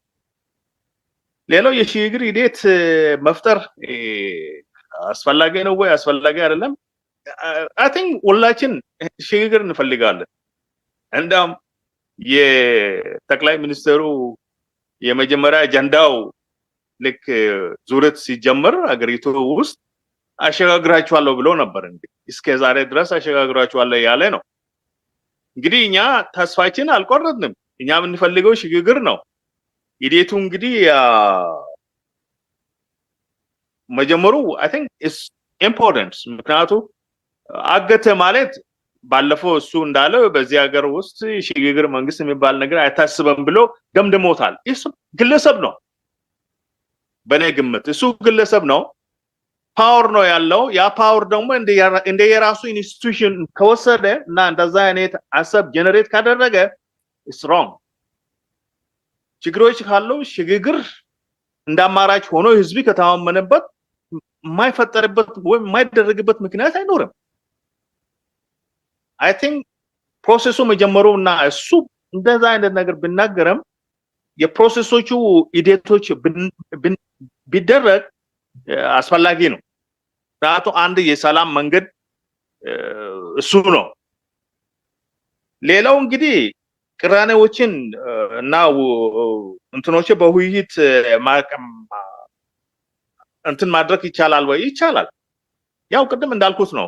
ከተወያየን አሁን እንግዲህ አሁን ምንኛ የምንነጋገረው አሁን እንደኔ ግንዛቤ we don't know each other አንተዋወቅም ነበር። አሁን ለምሳሌ የኦፒኮ አለ በቀለ ገርባ አሁን ሲናገር የሱ ድምጽ ሰማው። አሁን ስለ እሱ ያለኝ አስተሳሰብ አሁን እንግዲህ ምን እሱ ምን እንደሚፈልግ እኔ ምን እንደሚፈልግ ይሰማል።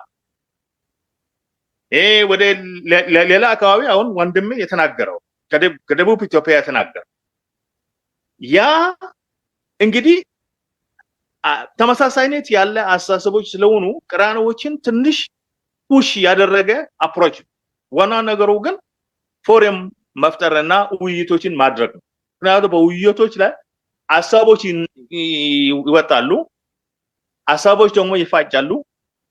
ዴና ሀሳብ ደግሞ ጀነሬት ተደርጎ ህዝቡ ከተስማማበት ወይም ማህበረሰቡ ወይም አካሉ ከተስማማበት ያችን ወደ ተግባራዊ የሚደረግበት መንገድ ይፈጥራል። ዋና ነገሩ ግን ዳያሎግ ነው። when we say dialogue በማንና በማን ማለት ነው? ዳያሎግ እኮ በተለያዩ በፓርቲና በፓርቲ ማለት በፓርቲና በመንግስት ማለት በግለሰብና በግለሰብ ማለት በፓርቲና በግለሰቦች ማለት ዳያሎግ ሊካሄድ ይችላል። ግን ዋናው ነገሩ ምንድነው? እኛ ማየት የሚያስፈልገው ኤንቫይሮንመንቱ ነው። ኤንቫይሮንመንቱ ኮንዲሲቭ ነው። አሁን ለምሳሌ የኢትዮጵያ ኤንቫይሮንመንት ስለ ዳያሎግ ኮንዲሲቭ ኤንቫይሮንመንት ነው። የፖለቲካል ዳያሎግ ማድረግ ይቻላል። ሀሳብን እንደፈለከው እንትን ማድረግ ትችላለህ። ይሄ መጀመሪያ አሰስ ማድረግ ያስፈልጋል። ሁለተኛ ደግሞ ከመጨረሻው ነጥብ ጋር አንድ ላይ የሚሆን ቅንጅት ነው። ቅንጅት መፍጠር I think we are going to form the agents ማንኛው ለውጥ ወይ ማንኛው ነገር ጀነሬት ሲደረግ ኤጀንትስ ያስፈልጋል። አሁን እንደምንፈልገው ቼንጅ እንፈልጋለን ሁላችን። የቼንጅ ኤጀንሲዎችን ያስፈልጋል። የቼንጅ ኤጀንሲዎች ኮምፖዚሽኑ ምን መሆን አለበት? this is the question። ክምችት እንዳይሆን። ምክንያቱም የሀገራችን ትልቁ ችግር የክምችት ችግር ነው። ይሄ እንግዲህ ለመዘርዘር ከፈለጋችሁ እንዴት ይገለጻል የሚለው ለምሳሌ በወያኔ ጊዜ 99% አይደር በመከላከያ አይደር በፌደራል ስትራክቸር ውስጥ የያዘው አንድ ብሔረሰብ ክምችቱ ለኢትዮጵያ ለ86ቱ የኢትዮጵያ ብሔረሰቦች ችግር ነው። it's a problem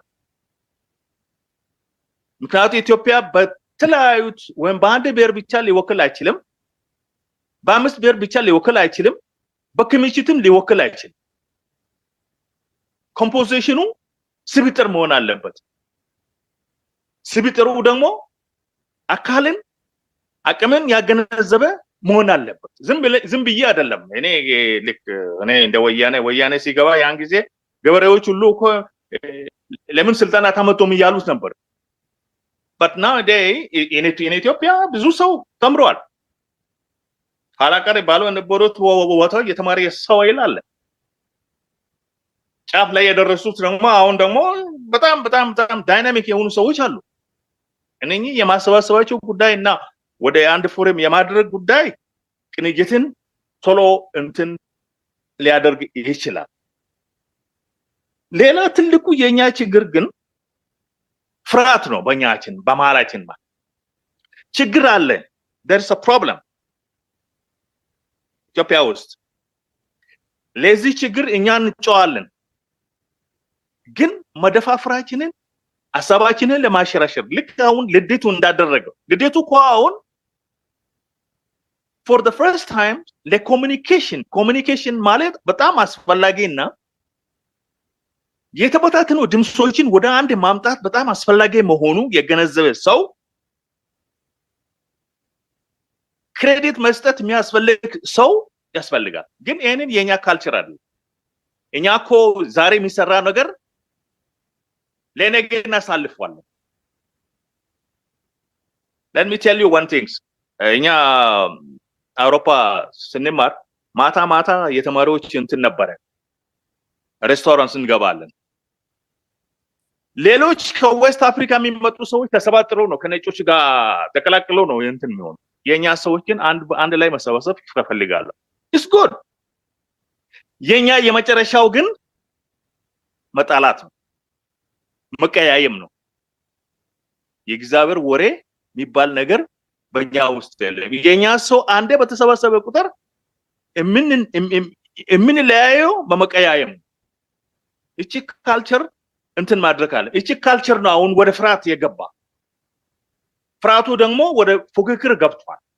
እኔ ሐሳብ አለኝ። ሐሳቤ ለፎረም አቀርባለሁ እንጂ አሁን ለዚህኛው ፎረም አቅርቤ ፎረሙ የሚቀበል ከሆነ ይቀበለኛል፣ የማይቀበለኝ ከሆነ እኔ ዲክቴተር መሆን ያለብኝ። same to what is doing now አሁን በዚህ ሀገር ውስጥ ሽግግር መንግስት አይታሰብም። what is that? አገር እኮ ነው። ሐሳብ ማንሳት አይቻልም። anyway ቅንጅት በጣም አስፈላጊ ነው። ይሄንን ለመፍጠር ግን ኤጀንሲዎች ያስፈልጋል። ኤጀንሲዎች እንዴት ክሬት ማድረግ እንደምንቻል ተነሳሽነት ነው። አሁን እኛ እዚህ የተሰባሰብነው ተነሳሽነት አለን። ዲቨሎፕ እናደርግ። ከኛ አቅም ውጪ የሚሆን ነገር የለም። ቅንጅቱ የምንለው ማፈጠር እንችላለን ብለን ነው የሚገመተው። አመሰግናለሁ። እሺ ወንድሜ ኦባንግም አንድ 30 ሰከንድ አትርፈህልናል። ከልብ ነው የምናመሰግነው።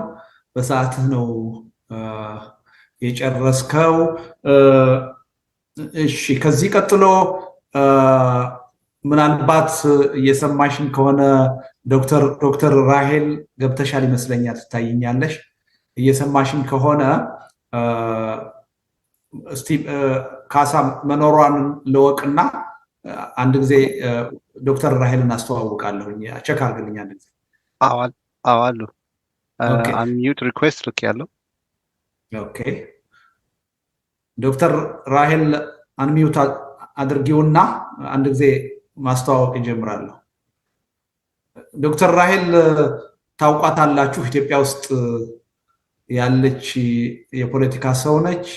በአጋጣሚ ሆኖ የኢትዮጵያ ፖለቲካ ሴቶች በብዛት የሉበትም እና ዶክተር ራሄል ዛሬ በመገኘቷ አነሰም አደገም ያን ጉድለታችን በተወሰነ ደረጃ ፈተዋለች። ቢያንስ አንድ ሴት እህት በመካከላችን ተገኝታለች እና ያው ብዙዎቻችሁ የምታውቋት ይመስለኛል። በተለያየ መገናኛ ብዙሃን አቋሟን፣ ሐሳቧን በድፍረት በመግለጽ የምትታወቅ ሰው ነች እና የሶዴፓ የሚባለው ፓርቲ አመራር አካል ነች። እና ያው በአጋጣሚ ሆኖ ሰሞኑን በፕሮፌሰር በየነ ሞት ምክንያት ሀዘን ላይ እንደነበረች ያውቃለሁ። እና ዛሬ እዚህ በመገኘቷ ከልብ ነው በእውነት ማመሰግነው። እና ካለች እድሉን ብትሰጥልኝ ካሳ። ሰጥቻለሁ፣ ግን ድሮፕ አውት እያደረጉ ይመለሳሉ። አሁን ከእንደገና አንሚዩት ለማድረግ ሪኩዌስት እያደረግኩ ነው። የኮኔክሽን ችግር መሰለኝ። ለምን 2-3 ጊዜ ነው ድሮፕ አውት እያደረጉ። ኦኬ፣ እንደሱ ከሆነ ሌላ ሰው ላስቀድም ይሻላል። አዎ፣ ለምን አንሚዩት አላደረጉ? ጥሩ። እንደዛ ከሆነ ብዙም ማስተዋወቅ የማያስፈልገን ሰው ፕሮፌሰር ሕዝቅኤል ጋቢሳ ጉዞ ላይ ስለሆኑ ትንሽ ቅድሚያ ብንሰጣቸው ከይቅርታ ጋራ። እና ፕሮፌሰር እየሰማኸኝ ከሆነ ለአንተ ቅድሚያ እንስጥህ። አንተን ማስተዋወቅ ብዙም አስፈላጊ አይደለም። አሁን በኢትዮጵያ ፖለቲካ ከፍተኛ የሆነ ተሳትፎ ከሚያደርጉ ሰዎች ውስጥ አንዱ ነው። በከፍተኛ ደረጃ የሀገሪቱን ፖለቲካ በመተንተን የጎላ ተሳትፎ ያለው ወንድማችን ነው። ሁላችሁም ታውቁታላችሁ። እና ፕሮፌሰር መቀጠል ትችላለህ። መልካም። እሺ፣ በጣም አመሰግናለሁ። ብናይ ጥሩ ነበር ፕሮፌሰር፣ ጉዞ ላይ እንደሆን ካውቃለሁ። ካሜራ ካመችህ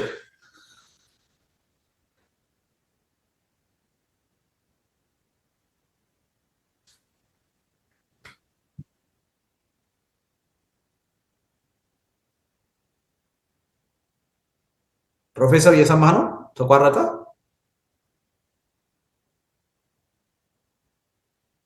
ፕሮፌሰር ይሰማል? ካሳ ምንድነው የተፈጠረው? አንሚዩት ናቸው መናገር፣ አንሚዩት ማድረግ ይችላሉ። አላህ አርክ። አሁን ይታያል? አትታየንም? አሁን እያየነ ነው። ጉዞ ላይ ስላለ አንደርስታንድ እናደርጋለን። ችግር የለም፣ ቀጥል። ያ ጉዞ ላይ ነው ያለሁት። በጣም ይቅርታ፣ ድንገት ኢንተርኔት ስላገኘው ነው እንጂ ተራራ ላይ ነው ያለሁት እና ጥቂት ነበር ያዳመጥኩት፣ ብዙም አላዳመጥኩም። በላክልኝ 3 ነጥቦች ላይ ብዙም ሀሳብ ለመስጠት አይደለም። ነገር ግን የመጀመሪያው ነጥብ ይሄ ትራንዚሽናል አሬንጅመንት ወይም ስለሱ መጀመር በአስቸኳይ መጀመር አለበት የተባለው ትክክል ነው።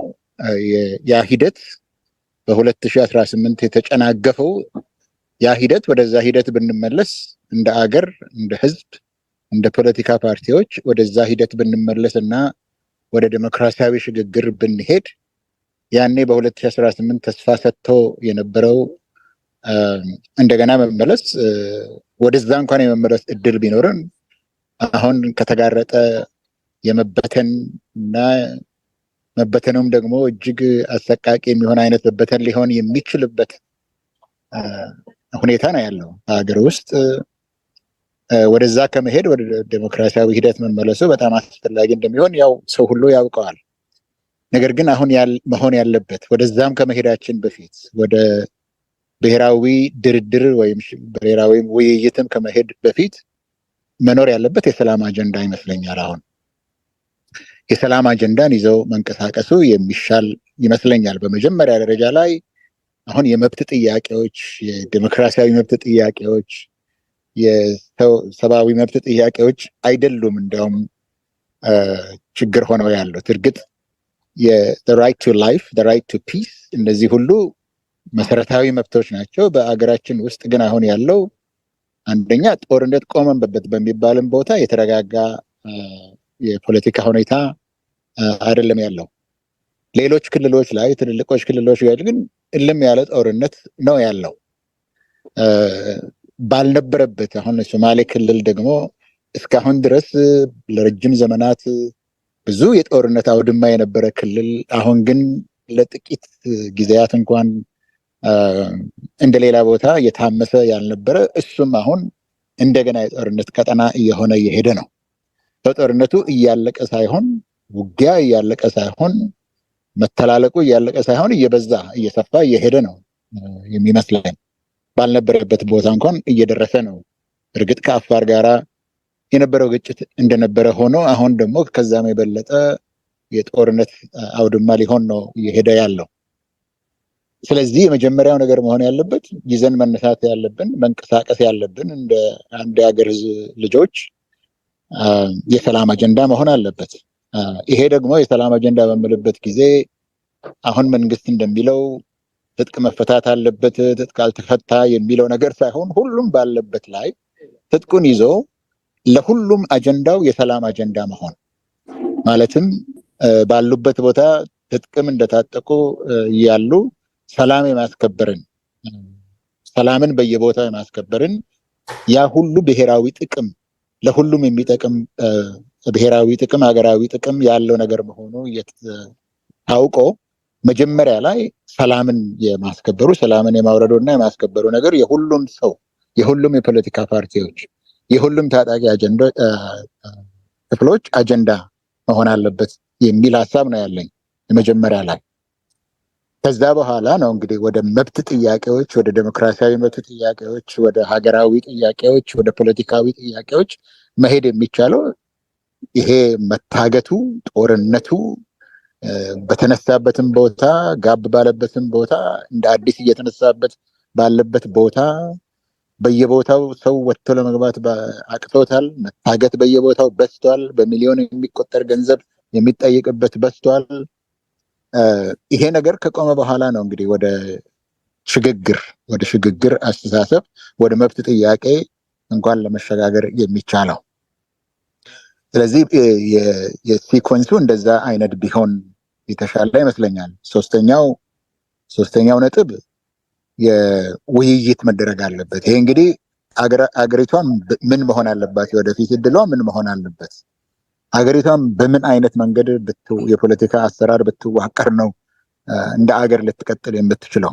ይሄ ሁሉ ያ ሁሉ ጦርነት ከተደረገ በኋላ እነዚህ ዲፕሊ ዲቫይድድ ሶሳይቲ እንደ ኢትዮጵያ ከሆኑ በኋላ የሚደረጉ ነገሮች አሉ። ከዛ በኋላ ነው እንግዲህ ስለ ብሔራዊ ናሽናል ዳያሎግ ብሔራዊ ምክክር መሄድና ሁሉም የፖለቲካ ፓርቲዎች ያገባኛል የሚሉ ክፍሎች በሙሉ የተሰበሰቡበትና የወደፊት እጣ ፈንታዋ የሀገሪቷ እጣ ፈንታ የህዝቦቿ እጣ ፈንታ ተመክሮ የሚወሰንበት በዛ ተርታ ቢሆን የሚጠቅም ይመስለኛል። አሁን ግን ሪሊ የመብት ጥያቄ እንኳን መጠየቅ የመብት ጥያቄ ይሄ የዲሞክራሲ መብት ምን አይነት ሀገር ነው የምንፈልገው የሚለው ሁሉ ለግዠሪ የሆነበት ጊዜ ላይ ነው ያለ ነው።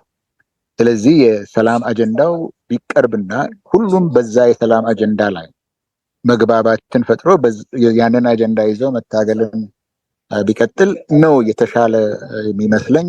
ለፖለቲካ ድርድሩም ዝግጅት ለማድረግ ለሽግግሩም ዝግጅት ለማድረግ የመጀመሪያው ነገር ይሄ መሆን ያለበት ይመስለኛል የሚል ሀሳብ ነው ያለኝ። ጊዜ አግኝቼ በመካከል ስለገባሁኝ አቶ ልደቱ አንተንም በማክበር የምትሰራውን ነገር በማክበር እና ድጋፌን ለመግለጽ ነው የመጣሁት። ስላልተመቸኝ ነው። ከዚህ በላይ ዝግጅት የለኝም። ይሄንን ለማለት ነው። ስለዚህ ስላዳመጣችሁኝ በጣም አመሰግናለሁ። ፕሮፌሰር በጣም ከልብ ነው እኛም የምናመሰግነው። ምክንያቱም ጉዞ ላይ እንደሆንክ አውቃለሁ እና ባልተመቸ ሁኔታ ሆነ ነው ይሄን ንግግር ያደረግከው እና በጣም ከልብ ነው የምናመሰግነው። አክባሪ ይስጥልን፣ በእውነት እግዚአብሔር ይስጥልን። ምናልባት ዶክተር ራሄል አሁን ትሰማን ይሆን? አለሽ መስመር ላይ? ምክንያቱም ይታየኛል ስሟ ሊስት ላይ ገብታለች፣ ግን እየሰማችን አልመሰለኝም። አንሚዩት ለማድረግ ሪኩዌስቱ ልክ ያለው እየሰማሁ ነው። እንደምን አላችሁ? አመሰግናለሁ ለፕሮግራሙም ለግብዣው። ዶክተር ራሄል ማስታወቂያን ሰምተሽ ይሆን? አስተዋውቄ ነበር ስላንቺ። ድጋሜ ያስፈልጋል? አያስፈልግም፣ አልሰማሁም ነበር። እኔ እንዲያውም አሁን ባለቀ ሰዓት አቶ ግርማ ኮሚኒኬት አድርጎኝ ነው የገባሁት። አስፈላጊ አይደለም። አመሰግናለሁ። አይ ቢያንስ አዘን ላይ እንደሆንሽ እናውቃለን በፕሮፌሰር በየነ መሞት እና በዚህ የተጣበበ ሰዓት ጥሪያችንን አክብረሽ በመገኘትሽ በጣም ከልብ ነው በእውነት አክባሪ ይስጥልን። በጣም ነው የምናመሰግነው። ሌላው ፕሮግራማችንን አትሊስት እንደው አንድ እንኳ ሴት የሌለበት እንዳይባል አድርገሽዋል እና በጣም እንወድሽ ምናደንቅሽ እህታችን ነሽ። ሀሳብሽን አቋምሽን በድፍረት በመገናኛ ብዙሃን ስትገልጭ እንሰማለን እና በመገኘትሽ ከልብ ነው የማመሰግነው። 10 ደቂቃ አለሽ፣ መቀጠል ትችያለሽ። እሺ አመሰግናለሁ። እስካሁን ያው እየገባሁ እየወጣሁ አልፎ አልፎ እያዳመጥኳችሁ ነበር። መስመሬ ጥሩ አልነበረም። ኤኒዌይስ በሰማሁት ነገር ደስተኛ ነኝ። ይሄ እሳቤው ተያይዞ መምጣቱና አሁንም ደጋግሞ ተስፋ አለው ብለን እንድናስብ ስለሆነ እጅግ በጣም ደስ ይለኛል። ከዚህ በፊት ቅድም አቶ ግርማም ገረፍ አድርጎ እንዳነሳው በጣም ተሞክሮ ነበር፣ አልቻልንም ብለን ግብ አፕ ሳታረጉ እንደገና ስለመጣን ሳላመሰግን ማለፍ አልፈልግም። በአገር ደረጃም በውስጥ ባለንበት እኔ በጋራ ምክር ቤቱም ባለውበት ጊዜም ወደዚህ አንድነት ለመምጣት ወደ ቅንጅት ለመምጣት የዲሞክራሲ ኃይሎች በአንድነት የመቆሙ ነገር ላይ በጣም ሞክረን ነበርና ስቲል ተስፋ እንዳንቆርጥ ያደርጋል የናንተ አካሄድ። በጣም የተቸገርንበት ከሀገር ውጭም ሆነ ሀገር ውስጥ አገራዊ ነገራችን ቀድሞ፣ ሰላማችን ቀድሞ፣ የህዝባችን ነገር ቀድሞ እውነትን ይዘን መቆም አልቻልንም። ይሄ ሀቀኛና እውነት ከምንለው ነገር እኮ በጣም ኦፖዚት ላይ ነው የቆምነው። የተመሰረትነው እንደ ሀገር አሁን ያለንበት ውሸትና ፌክ የሆነ ነገር፣ ያለ መተማመን ነገር፣ አንድ የፖለቲካ ፓርቲ ውስጥ ሆነንም እኮ መተማመን እስኪጠፋ ድረስ ነው የሄድነው። በሀገር ደረጃ ላይ ገዢውን ፓርቲ ቢሆን በዛው እርስ በርስ ተማምኖ ኦፕንሊ አንዱ ከሌላው ጋር ስለ ሀገሩ ጉዳይ ሚወያይበት፣ በቤተሰብ ደረጃ እንኳን ተማምነን የምንወያይበትን አምድ አጣን። ያ ነው አሁን በጣም አስቸጋሪ የሆነው።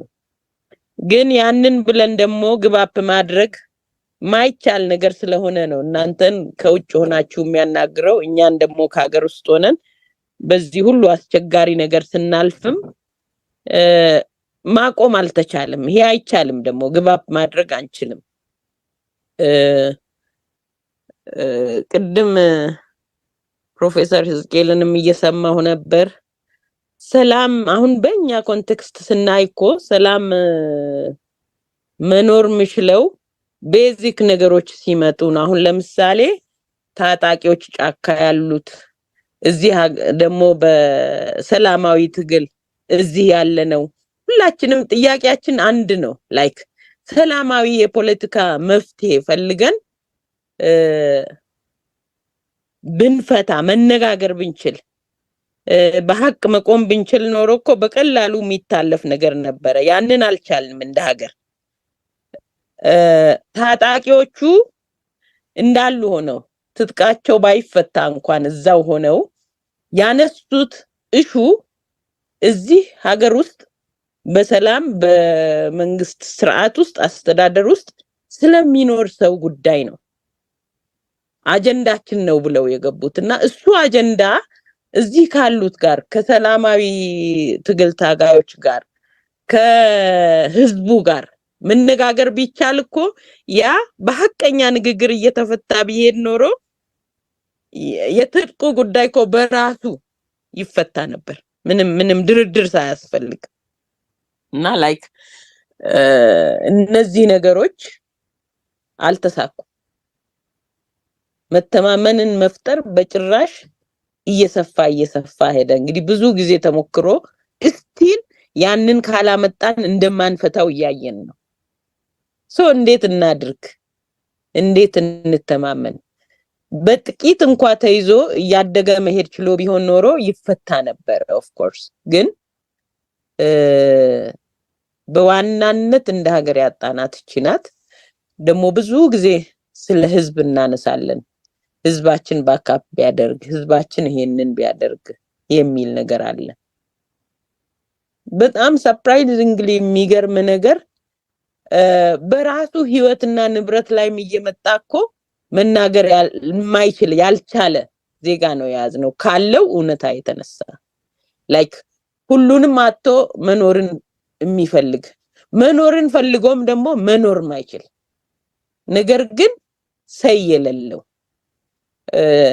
to that extent መሄዳችንን እያስተዋልን ነው ወይ? ይሄ ሐቀኛ ምርጫ፣ ሐቀኛ ድርድር፣ ሐቀኛ ንግግር እንደው ሐቀኛ ኢትዮጵያዊነት፣ ሐቀኛ የህዝብ ወገንተኝነት እነዚህ ነገሮች ቶታሊ እኮ የጠፉበት ኤጅ ላይ ነው የቆም ነው። እንዴት እናምጣ ላይ ነው መስራት የሚገባል። እኔ ጥረቱን በጣም እጅግ በጣም አደንቃለሁ። ደግሞ አማራጭ ስለሌለ የመጣ ነገር ነው። ግን ከዚህ እስቲ እንጀምር። እነዚህ ነገሮች ስፔሲፊክ በትንሽ ተጀምረው በጣም ስፔሲፊክ አድርገን አሁን እዚህ ላይ ካላችሁ ሰዎች ከሀገር ውጪ ባለው በዛ ከሀገር ውስጥም ያለው በጥቂት ጀምረን እየሰፋን መሄድ ከቻል እስቲ እንሞክረው። አሁን እናወራዋለን እንጂ ማውረድ አይቻልም። ግን መጀመር የሚቻለው በጣም በጥቂት ነው። ያንን ሳክሲድ ካደረግን ማደግ እንችላለን፣ መስፋት ወደ መፍትሄው መሄድ እንችላለን ብዬ አስባለሁ። ወደ ፖለቲካ ፓርቲዎችም ስንመጣ አንድ ሀገር ነው ያለን። ዲሞክራሲ እንፈልጋለን፣ ፍትህ እንፈልጋለን፣ ሰላማዊ ሀገር እንፈልጋለን። ከኢንተርናሽናል ዲፕሎማሲያችን እንዲሻሻል እንፈልጋለን። ግን መፈለግ ብቻ without action የሚያመጣው ነገር የለም። ያ ነው የሆነው እና ደግሞ እንደሌላው ሀገር ሁሉ የኢትዮጵያ ፖለቲካ ፓርቲዎች ሪዮት ዓለም ቤዝድ ሆነው ሀገር ቤዝድ ሆነው ህዝብ ቤዝድ ሆነው በራሳቸው እየመጡ ህዝብ እንወክላለን ካለፈ ያለፈ ሐሳባቸውን ሽጠው በህዝብ የበቃ ተቀባይነት አግኝተው በደንብ ሐሳባቸው ወደ ህዝብ ሰርጾ የሚሄዱ በጣም ጥቂት ቢፈለግ እኮ አይገኝም። በቃ እንደዚህ አይነት ችግር አለ። ይሄን ስል ሁሉንም ፓርቲ ያየው ማለት ነው፣ የገዢውንም ፓርቲ ጨምሮ ስልጣን ቢኖር ያው አስገድዶም እዛ ውስጥ ማካተት ይችላል። ግን በፈቃድ አባል ያፈሩ በዚህ ውስጥ ስናይ ተፈልገው የሉ። ከዛ ሲያልፍ ደግሞ የተለያየ ኬዝ ይዘን ነው የቆም ነው። ሲንግል ኢሹ ይኖረናል፣ የሰርቫይቫል ኢሹ ይኖረናል። እንደገና ደግሞ ስርዓቱ ፈልጎንም ምንፈጠር ፓርቲዎች እንኖራለን አለንም። በዚህ አግባብ ሄደን ወደ ሀገራዊ አንድነት መተን ተናበን አንደርስታንድ ተደራርገን የመሄዱ ነገር እጅግ ዋጋ የሚያስከፍል ነው። ግን ከትንሽ እንጀምር። አንድና ሁለት ሆኖ ያደገ መሄድ ይችላል። ይሄ እሳቤው ደግሞ አማራጭ የሌለው ነው። ከዚህ በፊት ቅድም እንዳልነው 5 ዙር እንግዲህ ተሞከረ። ያ ፌል ሲያደርግም እኮ ሳክሲድ ስላላደረግን ነው አይደል? ላይክ የኢትዮጵያ የሰላምና ዲሞክራሲ አማራጭ ኃይሎች ህብረት ምክር ቤቱ እጅግ ብዙ ፓርቲ እኮ ነው ይዞ የነበረው 36። የኢትዮጵያ ዲሞክራሲያዊ ኃይሎች ህብረትም 15 ፓርቲ ይዞ ነበር። ኢቭን መድረክኛ እስካሁንም ያለው 8 ይዞ ነበር ሲጀመር። ከ8ቱ መስራች ውስጥ ስንት አለ? አሁን የለም፣ 2 ወይም ማክሲመም 3። ይሄ ምን ያሳያል? በጣም እንጀምራለን ግን ፈተን ስለማንሄድ መነሻ ላይ ያለውን እሳቤ ማዝለቅ ስላልቻል ወደ መበተን እየሄድን ላይክ ምንም መፍትሄ ለሀገራችን ማምጣት አልቻልንም። እንደገና ደግሞ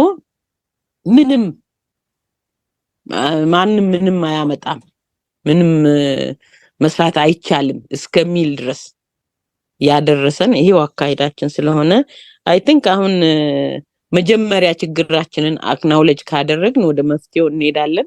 አሁን እንዳዳመጥኩ ኦልሞስት ሁላችንም አክናውሌጅ እያረግን ነውና ይሄንን እውቅና ከሰጠን እኛው ሪል እንሁን፣ እኛው እውነት ላይ እንቁ፣ እኛው ሐቀኞች እንሁን፣ ምንናገረውን ሆነን እንገኝ። ከዛ በኋላ ሌላ ተከታይ መጨመር ጥያቄ አይፈጥርብንም ነበር ብዬ አስባለሁ። ስለ ዝግጅቱ በጣም አመሰግናለሁ። ቴንኪዩ። ዶክተር ራሄል ከልብ ነው በእውነት ማመሰግነው። በሰዓትሽ ነው ደግሞ የጨረሽው እና ያው በጣም ንግግርሽ ሲጠቃለል ባጭሩ እንዳስቀመጥሽው መፈለግ ብቻ ያለ ተግባር ዋጋ የለውም የሚል ነው እና እኔ አጠቃላይ የውይይታችንን መንፈስ የሚወክል አባባል ይመስለኛል። ሁልጊዜ ህብረት፣ ቅንጅት፣ መተባበር እንላለን። በተግባር ግን ስናደርገው እየታየን አይደለም እና ወደ ተግባር ካልሄድን የሚለወጥ ነገር የለም የሚለው ትልቅ አባባል ይመስለኛል። ቁልፍ አባባል ነው። ከልብ ነው የማመሰግነው።